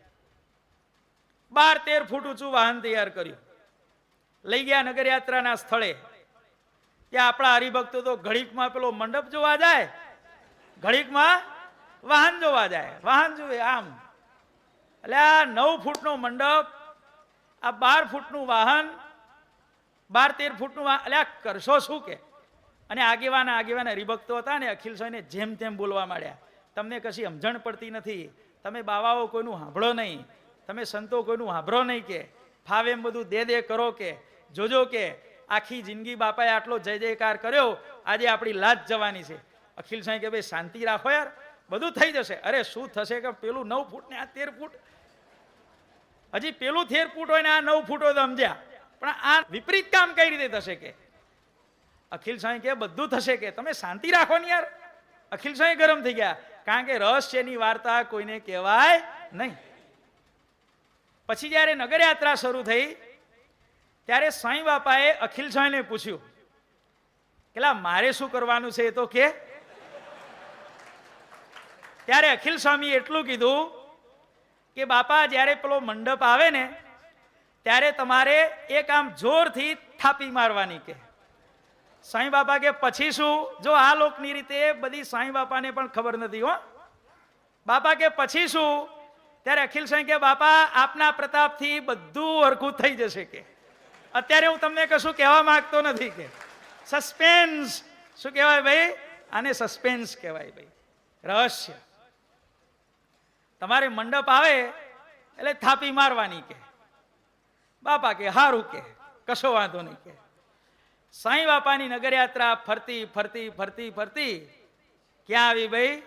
એ મંડપનો છેડો આવ્યો. અને સાંઈ બાપાને મંડપ કેટલે આવ્યો ભાઈ? બરોબર આપણે છાતીમાં જ્યાં તિલક ચાલો કરીએ છીએ ને ત્યાં મંડપ આવ્યો, બરોબર આમ લેવલ ટુ લેવલ. અને આપણા હરિભક્તો ટેન્શનમાં અને પેલા લોકો આનંદમાં. હા હવે લાજ જવાની કે. ત્યારે ઘણા કહે છે કે ના ભાઈ આ તો મણિનગર વાળા છે, ગમે તેમ કરી નીકળી જશે. અલ્યા પણ કઈ રીતે નીકળશે જુઓ તો ખરા. આ 9 ને આ 13 કે. અલ્યા કે હવે શું થશે કે? અને સાંઈ બાપાને જે પ્રમાણે અખિલ સ્વામીએ કીધું હતું એ પ્રમાણે પછી સાંઈ બાપાએ ફટ દઈ અને જોરથી આમ થાપી મારી ગઈ. થાપી મારી એટલે સાંઈ બાપા રથ ઉપર જે બિરાજમાન હતા એ સિંહાસન ગોળ ગોળ ગોળ ગોળ ફરવા માંડ્યું ભાઈ. ચારે બાજુ બાપાના દર્શન થાય હરિભક્તોને, એટલા માટે વાહન ફેરવે છે. આવું આપણા હરિભક્તોએ અને પેલા લોકોએ અનુમાન કર્યું. પણ સાંઈ બાપાનું વાહન તો ફરવાનું ચાલુ જ રાખ્યું ભાઈ. 30 આંટા, 40 આંટા, 50 આંટા, 100 આંટા ફર્યું. એટલે ભાઈ આનો છેડો ક્યારે આવવાનો છે કે? અખિલ સ્વામીએ શું કર્યું હતું ખબર છે? સાંઈ બાપાનું આખું સિંહાસન લોખંડના પાઇપ ઉપર બનાવ્યું હતું ભાઈ. અને એ પાઇપને 3-4 ફૂટના આંટા પડાયા હતા ભાઈ. અને ગોળ ગોળ ફરે, એક આંટો ફરે એટલે નીચું કેટલું આવે? જ્યાં મિકેનિકલ એન્જિનિયરિંગ ભણ્યા છે એમને ખ્યાલ હશે કે આપણે બોલ્ટ એક આંટો ફેરવીએ, આપણે દિવાલમાં ધારો કે આમ આમ કરી અને બોલ્ટ અંદર જવા દઈએ તો એક આંટામાં બોલ્ટ કેટલો અંદર જાય? એના 2 દાંતા વચ્ચે જેટલું અંતર હોય એટલો અંદર જાય, અથવા તો એક આંટે એટલો બહાર આવે. હવે 3-3, 4-4 ફૂટના અખિલ સ્વામીએ આંટા પાડેલા ભાઈ. હવે એ આંટા પૂરા કરતા કરતા કેટલી વાર લાગે ભાઈ? ફરવા માંડ્યું, ફરવા માંડ્યું. અને સાંઈ બાપાનું વાહન હતું એ ધીરે ધીરે નીચું આવ્યું ભાઈ. નીચું આવ્યું અને પછી છેલ્લો આંટો જે આવ્યો ત્યાં અંદર અખિલ સ્વામીએ 4 જુવાન છોકરાઓને, કારણ કે આખું ફેરવવાનું એમાં પછી માયકાંગલા માણસો ચાલે ભાઈ, 4 જુવાનિયા છોકરાઓ ફેરવી ફેરવીને થાકી ગયા ભાઈ. અને પછી વાહન આખું નીચું આવ્યું. અને પછી અખિલ સ્વામીએ ડ્રાઈવરને કીધું કે હા કવે.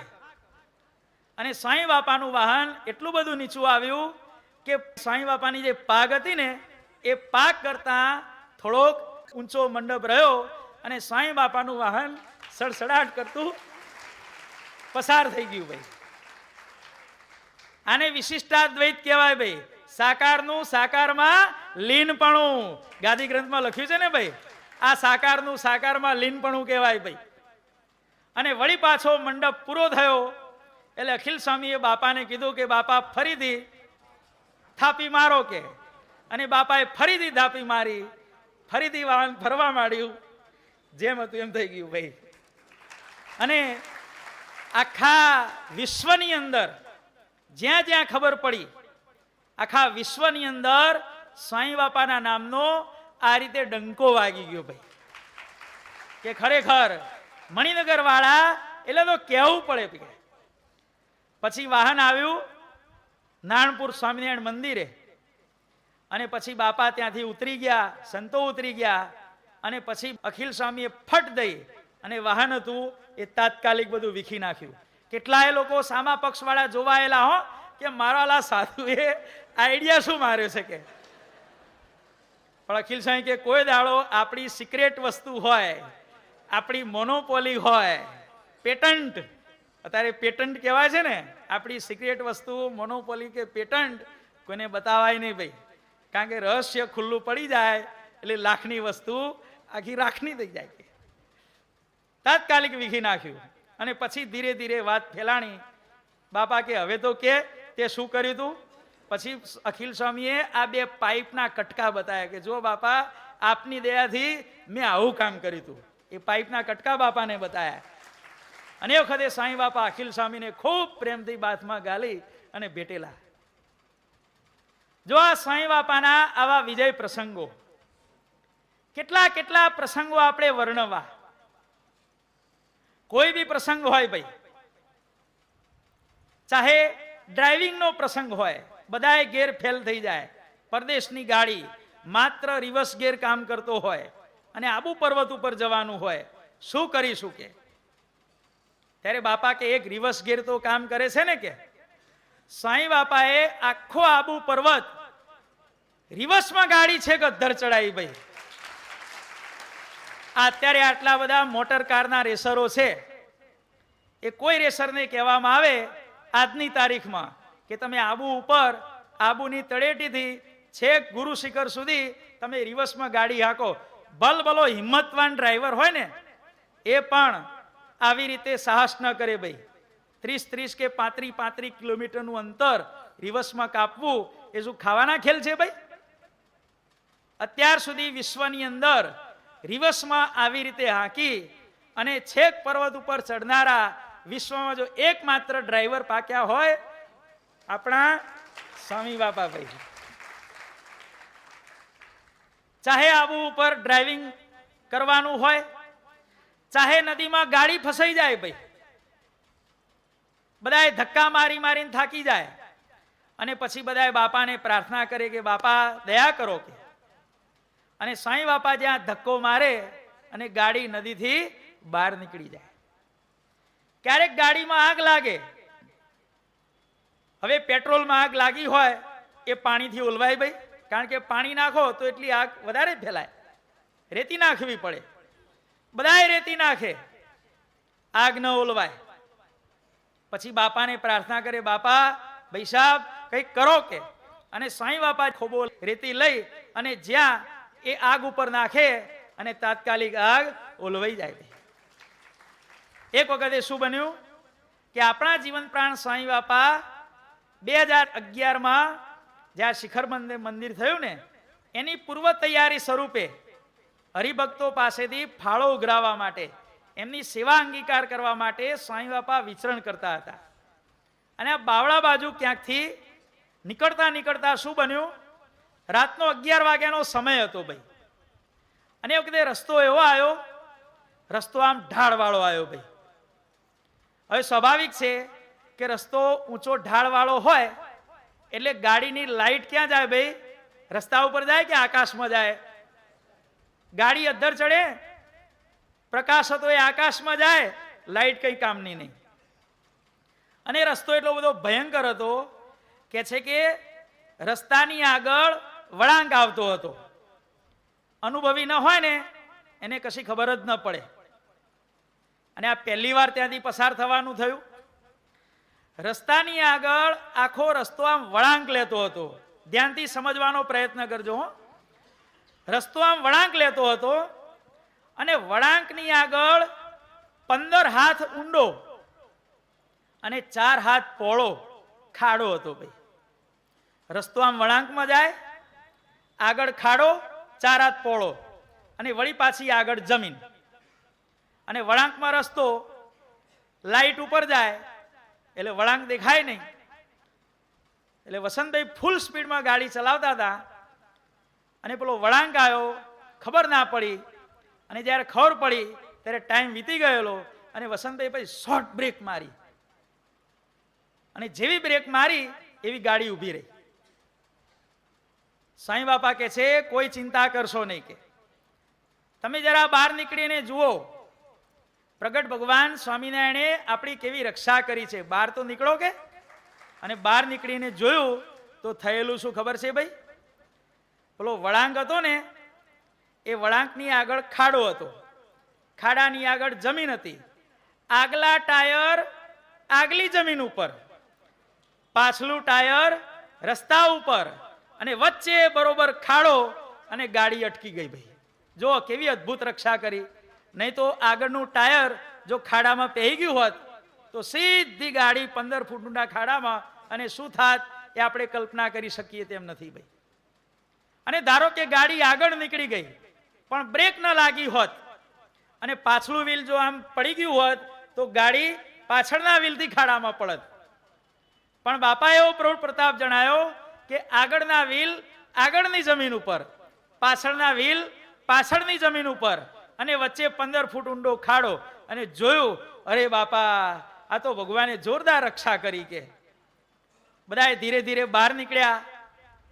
બાપા કે હવે શું કરશું? બાપા તમે કહો એમ કરીએ. કે અરે પણ આ ખાડામાંથી જમીન, કારણ કે આમ કરો તો આગલું વ્હીલ અંદર જાય, આમ કરો તો પાછલું વ્હીલ અંદર જાય, એટલે આ કરવું શું? તો કે અમે ધૂળ ને કાંકરા ને બધું લાવી અને આ ખાડો આખો પૂરી દઈએ. કે બાપા કે આટલો 15 ફૂટ ઊંડો ખાડો પૂરતા પૂરતા અઠવાડિયું મહિનો લાગી જશે. આપણે ત્યાં હજી સભામાં પહોંચવાનું છે, પ્રોગ્રામ છે આપણો. કે પણ બાપા કરીએ શું? બાપા કે આપણે એક કામ કરીએ. કે આપણે આ ગાડીમાં 5-6 જણા બેઠા છીએ ને, એ બધા ભેગા થઈ ગાડી ઉંચકી અને રસ્તા ઉપર મૂકી દઈએ. હા હા બાપા, 5-6 જણા ભેગા થઈને આખી ગાડી ઊંચી થાય? આટલું બધું વેટ લિફ્ટિંગ કોણ કરી શકે? કે બાપા કે ભગવાન કરશે, હાલો જોર કરવામાં શું વાંધો છે? કે દિવ્ય જીવનની જ્યોત જગાવો, આપ કરતા થઈ કાર્ય દીપાવો, બધું કરશે. કે અને જ્યાં 6 જણાએ ગાડી ઉચકી અને ત્યાં ગાડી હલકી ફૂલ હોય એમ ઉચકાઈ અને રસ્તા ઉપર ગોઠવાઈ ગઈ. જો ભાઈ આવું ડ્રાઇવિંગ ભાઈ વિશ્વમાં કોઈ કરી શકે? અને ભગવાનની પ્રેરણા સિવાય કોઈ આવી રીતે બ્રેક મારી શકે ભાઈ?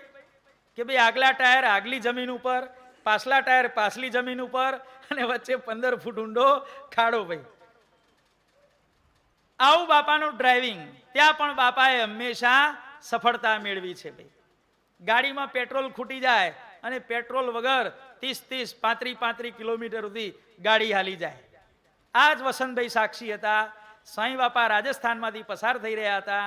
વસંતભાઈએ પેટ્રોલ પુરાયું અને જોઈ લીધું કે આટલું પેટ્રોલ, આટલી ગાડીની એવરેજ, એટલે આટલા કિલોમીટર ગાડી હાલવી જોઈએ. પણ પછી કિલોમીટર ઉપર જ્યારે આંકડો ગયો ત્યારે વસંતભાઈને થયું કે આ તો 30-35 કિલોમીટર ગાડી આગળ જતી રહી. બાપા પેટ્રોલ પુરાવવું પડશે. આટલું જ્યાં વસંતભાઈ બોલ્યા અને ગાડી ઊભી રહી. બાપા કે તું બોલ્યો શું કરવા? તું બોલ્યો અને ગાડી ઊભી રહી. કે જો તું ન બોલ્યો હોત તો આપણે આગલા પેટ્રોલ પંપ સુધી પહોંચી જાત. કે હવે જા પેટ્રોલ લઈએ, જા, તું તારું જાણે ને તારું કામ જાણે. કે હું બેઠો ધ્યાનમાં. એમ કરીને સાંઈ બાપા ધ્યાનમાં બેસી ગયા. હવે આ બાજુ તપાસ કરાઈ, પેટ્રોલ પંપ 35 કિલોમીટર. આ બાજુ તપાસ કરાઈ, પેટ્રોલ પંપ 36 કિલોમીટર ભાઈ. પછી રાત્રે જઈને પેટ્રોલ લઈ આવ્યા, પેટ્રોલ પૂર્યું અને ગાડી આગળ ચાલી. અને પછી વસંતભાઈને બાપાએ ફરીથી કીધું કે જો આવું કંઈ પણ થાય તો ક્યારે પણ તર્ક કુતર્ક શંકા કુશંકા નહીં કરવાની. જેમ ભગવાનના ભરોસે ચાલતું હોય ને એમ દેહ મારો બાપો કરી અને બધું થવા દેવાનું. કે આ બધું આપણું કાર્ય કરનારા ભગવાન છે. આપણા કાર્યની અંદર આપણે પોતે જ તર્ક વિતર્ક શંકા કુશંકા કરી આપણે આપણા કાર્યની અંદર આવી રીતે વિઘ્નો નાખવાનું કામ કરીએ છીએ. આવું વસંતભાઈને સાંઈ બાપાએ કીધું હતું ભાઈ. પેટ્રોલ વગર આવી રીતે ગાડી ચાલી જાય ભાઈ. કોણ ચમત્કાર બતાવી શકે ભાઈ? આપણા સ્વામી બાપા બતાવી શક્યા આવો ચમત્કાર ભાઈ. વડોદરા મંદિરની પ્રતિષ્ઠાનો પ્રસંગ હોય, પ્લાન પાસ ન થયા હોય, મંદિર આખું તૈયાર થઈ જાય અને પ્રતિષ્ઠાના દિવસે સરકારમાંથી પ્લાન પાસ થઈને આવે કે સ્વામી હવે મંદિર ચાલુ કરો. બાપા કે શું ચાલુ કરવાનું, જો આ મંદિર તૈયાર થઈ ગયું. કે વડોદરા મંદિરના પ્લાન પ્રતિષ્ઠાના દિવસે એના પ્લાન સરકારમાંથી પાસ થઈને આવ્યા હતા ભાઈ. દિલ્હી મંદિરની પ્રતિષ્ઠા કરવાની હતી, જમના નદીમાં જબરજસ્ત પૂર આવ્યું. સાંઈ બાપા ત્યાં પધાર્યા, પોતાના ચરણનો અંગૂઠો બોળ્યો અને જમના નદીનું પૂર માત્ર 15 મિનિટની અંદર હળેડાટ કરતું પાછું જતું રહ્યું. ત્યારે બધા કે બાપા આટલું બધું પૂર કેમ આવ્યું? ત્યારે કે અક્ષરધામના અધિપતિ સ્વામિનારાયણ ભગવાન આ મંદિરમાં બિરાજમાન થાય ત્યારે જમના નદી દર્શન કરવા ન આવે? તમે બધા રોજ આવો અને જમના નદી કોક દાડો ન આવે? કે આ દર્શન કરવા નદી આવી હતી, કે પાવન થવા માટે. દિલ્હી મંદિરનો પ્રસંગ હોય, ધરમપુરની મારઝૂડની શક્યતાઓ, તોફાનોની શક્યતાઓ વચ્ચે આવી નગરયાત્રા નીકળવાની હોય ત્યારે પણ સાંઈ બાપા હંમેશા વિજયી વિજયી અને વિજયી જ નીવડ્યા છે. ડ્રાઇવિંગનો પ્રસંગ, આવી રીતે મૂર્તિ પ્રતિષ્ઠાઓના કટોકટીના પ્રસંગો. આપણા જીવન પ્રાણ સાંઈ બાપા 1970માં આંતરરાષ્ટ્રીય સંસ્કાર યાત્રાએ પધાર્યા. નાયરોબી, લંડન, અમેરિકા, યુરોપના દેશોમાં વિચરી અને જીવન પ્રાણ સ્વામી બાપાએ સ્વામિનારાયણ સંપ્રદાયમાં સૌથી પહેલો વિશ્વમાં ડંકો વગાડવાનું કામ એમણે 70ની એ આંતરરાષ્ટ્રીય સંસ્કાર યાત્રામાં કર્યું ભાઈ. અને સ્વામી બાપાનું કાર્ય તો જુઓ ભાઈ. સ્વામી બાપાએ આંતરરાષ્ટ્રીય સંસ્કાર યાત્રા કરવા માટે 70ની સાલ કેમ પસંદ કરી? 69 નહીં, 68 નહીં, 66 નહીં, 70ની સાલ કેમ? કારણ કે આપણા સતાનંદ સ્વામીએ જે જનમંગલ સ્તોત્ર કર્યું છે, એ જનમંગલ સ્તોત્રમાં સ્વામિનારાયણ ભગવાનના 108 નામ આપેલા છે. એમાં 70મું નામ છે સ્વામિનારાયણ ભગવાનનું, આ સમુદ્રાંત સત્કીર્તયે નમઃ. જેની કીર્તિ સમુદ્રની પાર ફેલાયેલી છે એવા સ્વામિનારાયણ ભગવાનને હું નમસ્કાર કરું છું. જોજો ભાઈ, આપણું જનમંગલ સ્તોત્ર છે, એ જનમંગલ સ્તોત્રમાં આ સમુદ્રાંત સત્કીર્તયે નમઃ, આ જે ભગવાનનું નામ છે એનો ક્રમ 70મો છે ભાઈ. અને પરદેશમાં આવી રીતે વિચરણ કરવાનું કારણ શું? બાપાએ આ આંતરરાષ્ટ્રીય સંસ્કાર યાત્રા કરી, 70માં શરૂ કરી, 71માં પૂરી કરી. એટલે 71માં કેમ? આ સમુદ્રાંત સત્કીર્તયે નમઃ, સમુદ્રની પાર સાંઈ બાપા પધાર્યા. શા માટે? શ્રીત સંસ્કૃતિ મોચન, પોતાના શરણે થાય એનું આત્યંતિક કલ્યાણ કરવા માટે જીવન પ્રાણ સ્વામી બાપા 1970માં અને 1971માં આપણા ગુરુદેવે આંતરરાષ્ટ્રીય સંસ્કાર યાત્રા કરી સ્વામિનારાયણ ભગવાનના સિદ્ધાંતોનો વિશ્વભરમાં ડંકો વગાડ્યો ભાઈ. આ નિત્ય નિયમાવલીની ચોપડી છે ને, એમાં જોજો 70મું નામ લખેલું છે, આ સમુદ્રાંત સત્કીર્તયે નમઃ, શ્રિત સંસ્કૃતિ મોચનાય નમઃ. આ બંને સૂત્રોના નંબરો કયા છે? 70 અને 71. સમુદ્ર પાર જેની કીર્તિ ફેલાયેલી છે, કોણ કરી શકે ભાઈ? જનમંગલ સ્તોત્રની અંદર જ્યાં સતાનંદ સ્વામીએ જે આ સૂત્રોના નંબરો મૂક્યા, આ નામોના નંબરો મૂક્યા, એ નંબરોને પણ જો સાર્થક કરી બતાવ્યાનું કામ કર્યું હોય તો આપણા જીવન પ્રાણ સ્વામી બાપાએ કર્યું છે ભાઈ. 70ની આંતરરાષ્ટ્રીય સંસ્કાર યાત્રા અને છેલ્લે 61 દિવસની તપસ્યા પછી સ્વામિનારાયણ ગાદીને આપવામાં આવેલું મૂર્ત સ્વરૂપ, એ પણ સ્વામી બાપાના જીવન દરમિયાન થયેલો એક મહાન દિગ્વિજય. બાપાશ્રીએ કહ્યું હતું ને કે સ્વામિનારાયણ ભગવાન તો વાણિયા જેવા છે, ખસતા ખસતા બધું લઈ લેશે. સંતોએ આગાહી કરેલી ગોપાળાનંદ સ્વામીની ચોથી પેઢીએ કાંઈક નવીન થશે. શું થયું ભાઈ? સ્વામિનારાયણ ગાદીને મૂર્ત સ્વરૂપ બાપાએ આપ્યું ભાઈ. આવા કેટલાય સ્વામી બાપાના વિજયના પ્રસંગો છે ભાઈ. કેટલું કહીએ. જેમ લોકમાં કહે છે ને કે શીરાનું કોઈ દાડો શાક ના થાય. થાય ભાઈ? શીરાનું કોઈ દાડો શાક ના થાય અને આપણા જીવન પ્રાણ સ્વામી બાપાની વાત ના થાય. આવા આપણા ગુરુદેવ સ્વામી બાપા ભાઈ.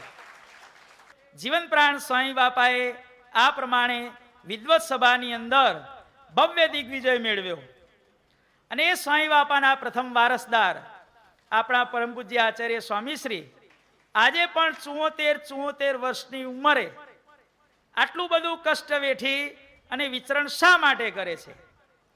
કઈ ખુમારી એમને આટલા બધા કાર્યશીલ રાખે છે? જે સ્વામિનારાયણ ભગવાને એને આપણી વંશાવલીએ કષ્ટો વેઠ્યા અને આ સિદ્ધાંતોનું સ્થાપન કર્યું, બસ એ કાર્ય ક્યારે અટકવું ન જોઈએ. સદાય વધતું ને વધતું રે એવા ઉચ્ચ ઉદ્દેશથી આજે તેઓ દેશમાં પરદેશમાં રાત દાડો જોયા વિના પોતાના શરીરની પણ પરવા કર્યા સિવાય આજે વિચરણ કરી અને ઘનશ્યામ મહારાજ બાપાશ્રી અને સાંઈ બાપાનો મહિમા ફેલાવવાનો એ આજે પણ ખૂબ નિષ્ઠાપૂર્વક બાપા કામ કરી રહ્યા છે.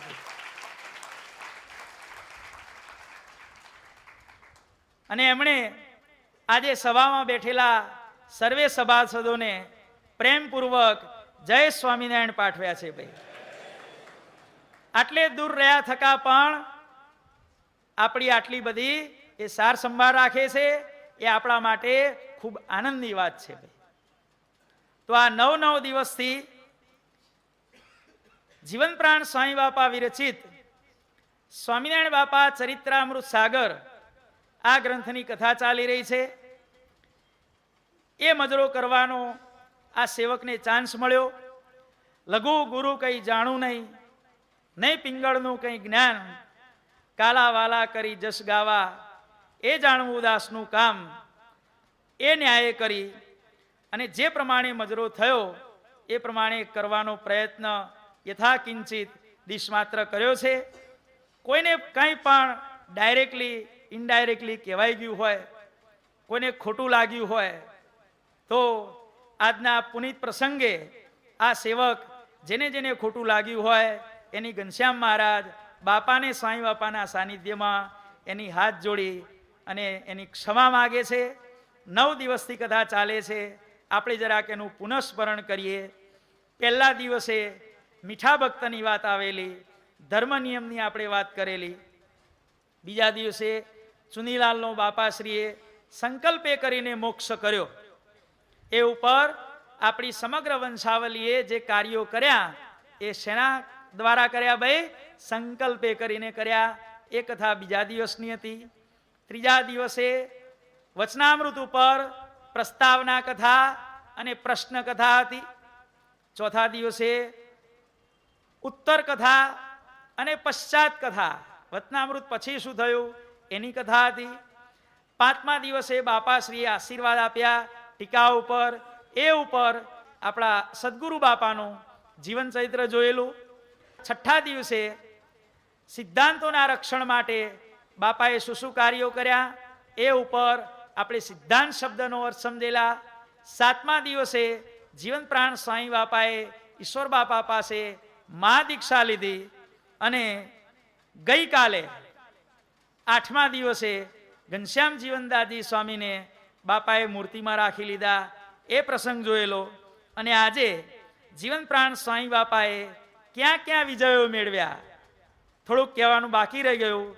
પારાયણ પ્રસંગોમાં પણ કરાચીમાં જ્યારે પારાયણ ચાલતી હતી ત્યારે જેમ પરોક્ષમાં ભાગવતની વાત આવે છે ને કે ભાઈ જ્યારે ગોકર્ણએ ધુંધુકારીના મોક્ષ માટે ભાગવતની સપ્તાહ બેસાડી ત્યારે ગાંઠો ફૂટેલી. ભાઈ ધુંધુકારી ભૂત થયેલો અને ભૂત થઈ અને વાસમાં બેસી અને કથા સાંભળતો હતો. એક દિવસ પસાર થાય, વાસની એક ગાંઠ ફૂટે. 7 દિવસમાં 7 ગાંઠો ફૂટી ધુંધુકારીનો મોક્ષ થયો. એમ કરાચીના ભક્તો આપણા જીવન પ્રાણ સ્વામી બાપાનો મહિમા સમજી શકે એટલા માટે કરી અને સદગુરુ બાપાએ 7 ગાંઠો વાળો વાસ કરાચીમાં રોપાયેલો. ભાઈ અને એક દિવસ પારાયણનો પૂરો થાય, જીવન પ્રાણ સ્વામી બાપા જય બોલાવે અને વાસની એક ગાંઠ ફૂટે. એ પ્રમાણે 7 ગાંઠો ફૂટી આવો પ્રૌઢ પ્રતાપ પણ આપણા સદગુરુ બાપાએ અને સ્વામી બાપાએ પારાયણ પ્રસંગમાં બતાવેલો ભાઈ. અને આવી જ્યારે ભવ્ય પારાયણ થઈ, લોકોને ખબર પડી, ઈર્ષાળુએ આચાર્ય મહારાજને કીધું કે મહારાજ આ બધું જમાઈ જશે, આનો ડંકો વાગી જશે, તમારું પાછું નહીં આવે, આને પાછા બોલાવો, પારાયણ બંધ કરાવો. ત્યારે આચાર્ય મહારાજે અમદાવાદથી કરાચી ટેલિગ્રામ કર્યો, પારાયણ બંધ કરો. ટેલિગ્રામમાં લખાણ કેટલું હોય ભાઈ? થોડુંક જ હોય ને, કારણ કે એમાં અક્ષર અક્ષર દીઠ પૈસા હોય. ટેલિગ્રામ કર્યો, પારાયણ બંધ કરો. સાંઈ બાપાએ વળતો ટેલિગ્રામ કર્યો, પારાયણ સાંભળવી હોય તો અહીં આવો. સાચા સુરારે જેના વેરી ગાવ ખાણે. જો ભાઈ આ અદભુત પ્રસંગ કહેવાનો વચ્ચે જરાક મિસ્ટેક થી રહી ગયો. શું કીધું ભાઈ આચાર્ય મહારાજે? શું કીધું ભાઈ? પારાયણ. હરિભાઈ શું કીધું? પારાયણ બંધ કરો. અને બાપાએ શું જવાબ આપ્યો? પારાયણ સાંભળવી હોય તો અહીં પધારો. કે આવો આવા સત્તાધીશ આચાર્યને જવાબ આપવો ને, બલબલાના હાજા ગગડી જાય ભાઈ. પોતાની જાતને ગમે તેવા સુરવીર કે ગમે તેવા તાકાતવાળા બતાવતા હોય, પણ સત્તા અમે બધા હાલી જાય ભાઈ. સિદ્ધાંતો ક્યાંય રફુ ચક્કર થઈ જાય ભાઈ. હોદ્દોને જડે, છાપામાં જાહેરાત આપવી પડે, સાચો સિદ્ધાંત ખોવાઈ ગયો છે. કોઈને જડે તો જાણ કરજો. સત્ય, નીતિ, પ્રામાણિકતા, સિદ્ધાંત બધું ક્યાંય હવા મૂડી જાય ભાઈ. એની રેન્જમાં જાઓ ને, રેન્જમાં જ જતું રહે. હાજરીમાં તો જતું રહે, એના પરિસરમાં જ બધું જતું રહે ભાઈ. માણસ ભાન ભૂલી જાય. ઓ તમે કહો એમ, તમે કહો સાચું, એમ જ બધા બોલવા માંડે ભાઈ. જ્યારે સાંઈ બાપાએ જવાબ આપ્યો, પારાયણ સાંભળવી હોય તો અહીં આવો. કે આવો સુરવીરતા ભર્યો જવાબ જીવન પ્રાણ સાંઈ બાપાએ એ સમયે આચાર્ય મહારાજને આપેલો ભાઈ. એના આપણે વારસદાર છીએ ભાઈ. અને ત્રીજો પ્રસંગ, જ્યારે સ્વામી બાપા જ્યારે બારાસર સૌથી પહેલી વાર પધાર્યા, ત્યારે પારાયણ કોણ વાંચશે? બાપાશ્રીના અંતર્ધ્યાન થયે 1-2 વર્ષનો સમય થયેલો. મૂડીના સાધુ ને સદગુરુ બાપા સંત મંડળ સાથે બધા પધારેલા, પણ બધાને મય ફળ ફળ ફળ ફળ થાય. સમજ્યા? બ્રહ્માંડ સ્વામીના દોહા બધા બનેલા છે ને ભાઈ. લટપટ ઉલટ ઝટપટ બધા શબ્દો આવે છે ને, આ એક દોહો ભાઈ. ફળ ફળ ફળ ફળ ફફળ ફફળ ફળ ફળ ફળ ફફળે થર થર થર થર થથર થથર થર થર થર થર થર થર કંપે. આવી દશા હતી ભાઈ સાધુઓની. સમજ્યા? આવી દશા. પારાયણ કોણ વાંચે ભાઈ? કારણ કે પારાયણ શેની હતી? ટીકાવાળા વચનાવૃત્તિ હતી. ફળ ફળ ફળ ફળ ફફળ ફફળ ફળ ફળ ફળ ફફળે થર થર થર થર થથર થથર થર થર થર કંપે. પારાયણ કોણ વાંચે ભાઈ? ધર્મ કિશોરદાસજી કંપે ને ધર્મ સ્વરૂપ દાસજી કંપે ને. શું થાય ભાઈ? પારાયણ વાંચવા કોણ બેસે? ત્યારે શું થયું ભાઈ? ધર્મ કિશોરદાસજીને ટેન્શન થયું કે સૌથી મોટો કથાકાર તો હું છું. અને સદગુરુ બાપાએ ધર્મ કિશોરદાસજી અમે નજર કરી અને અમને વળી પાછું ફફળ ફફળ ફળ થર થર થર થર. ધર્મ કિશોરદાસજીને થયું કે મારું વાલું શું થશે? કે એટલે એમણે શું કર્યું? આપણા જીવન પ્રાણ સાંઈ બાપાને ઉચકી અને કથા વાંચવા માટે બેસાડી દીધા. જુઓ ભાઈ, આ દિગ્વિજય ભાઈ. અને સાંઈ બાપાએ એવો બાપાનો મહિમા કયો કે એક સમય માટે તો જે લોકો ફફળ ફફળ થડ થર થર થર થર થતા હતા, એ લોકોનામાં પણ સુરવીરતા આવી ગઈ કે મારું વાલું ખરું તો આ જ છે.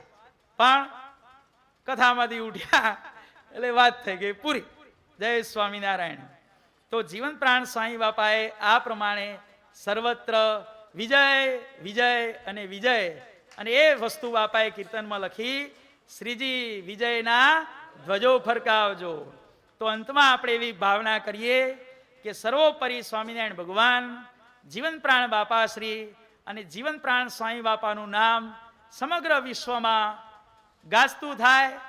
હજારો ને લાખો મુમુક્ષુઓ આ પ્રમાણે જીવન પ્રાણ સ્વામી બાપાનો મહિમા સમજી એમના યોગમાં આવે અને બધાય અનાદિ મુક્તની સ્થિતિ પામી અને મૂર્તિ સુખ ભોગવે. એટલી આપણે ભગવાન બાપા સ્વામી બાપાને પ્રાર્થના કરી. પ્રણત જન સમસ્ત તતાપહર્તા નિરવધિ ભક્તિવરા ભય પ્રદાતા ધૃત હરિવચન સ ઈશ્વરાખ્યો જયતુ સદૈવ શુભંકરો ગુરુર્નઃ ઇતિ શ્રી સ્વામિનારાયણ ગાદી આદ્યાચાર્ય પ્રવર સનાતન ધર્મ સમ્રાટ ધર્મ ધુરંધર અષ્ટોત્તર સહસ્રોપમ જીવન પ્રાણ શ્રી મુક્ત જીવન સ્વામી બાપા વિરચિતે શ્રી સ્વામિનારાયણ બાપા ચરિત્રામૃત સાગરે શ્રી કારણ સત્સંગ શાસ્ત્રે નવમ પ્રવાહે સદ્ગુરુ પ્રતાપેન સર્વત્ર વિજય પ્રાપ્તિર્નામ એકાદશસ્તરંગ બોલો અક્ષરધામનાધિપતિ સ્વામિનારાયણ બાપાની જય. ઘનશ્યામ મહારાજની જય. હરે કૃષ્ણ મહારાજની જય. સહજાન સાંઈ મહારાજની જય. બાપાની જય. સદગર્વની જય. સ્વામિનારાયણ ગાદીના અધ્યાચાર્ય પ્રવર ધર્મ ધુરંધ સનાતન ધર્મ સમ્રાટ પરમ કલ્યાણકારે જીવન પ્રાણ સ્વામી બાપા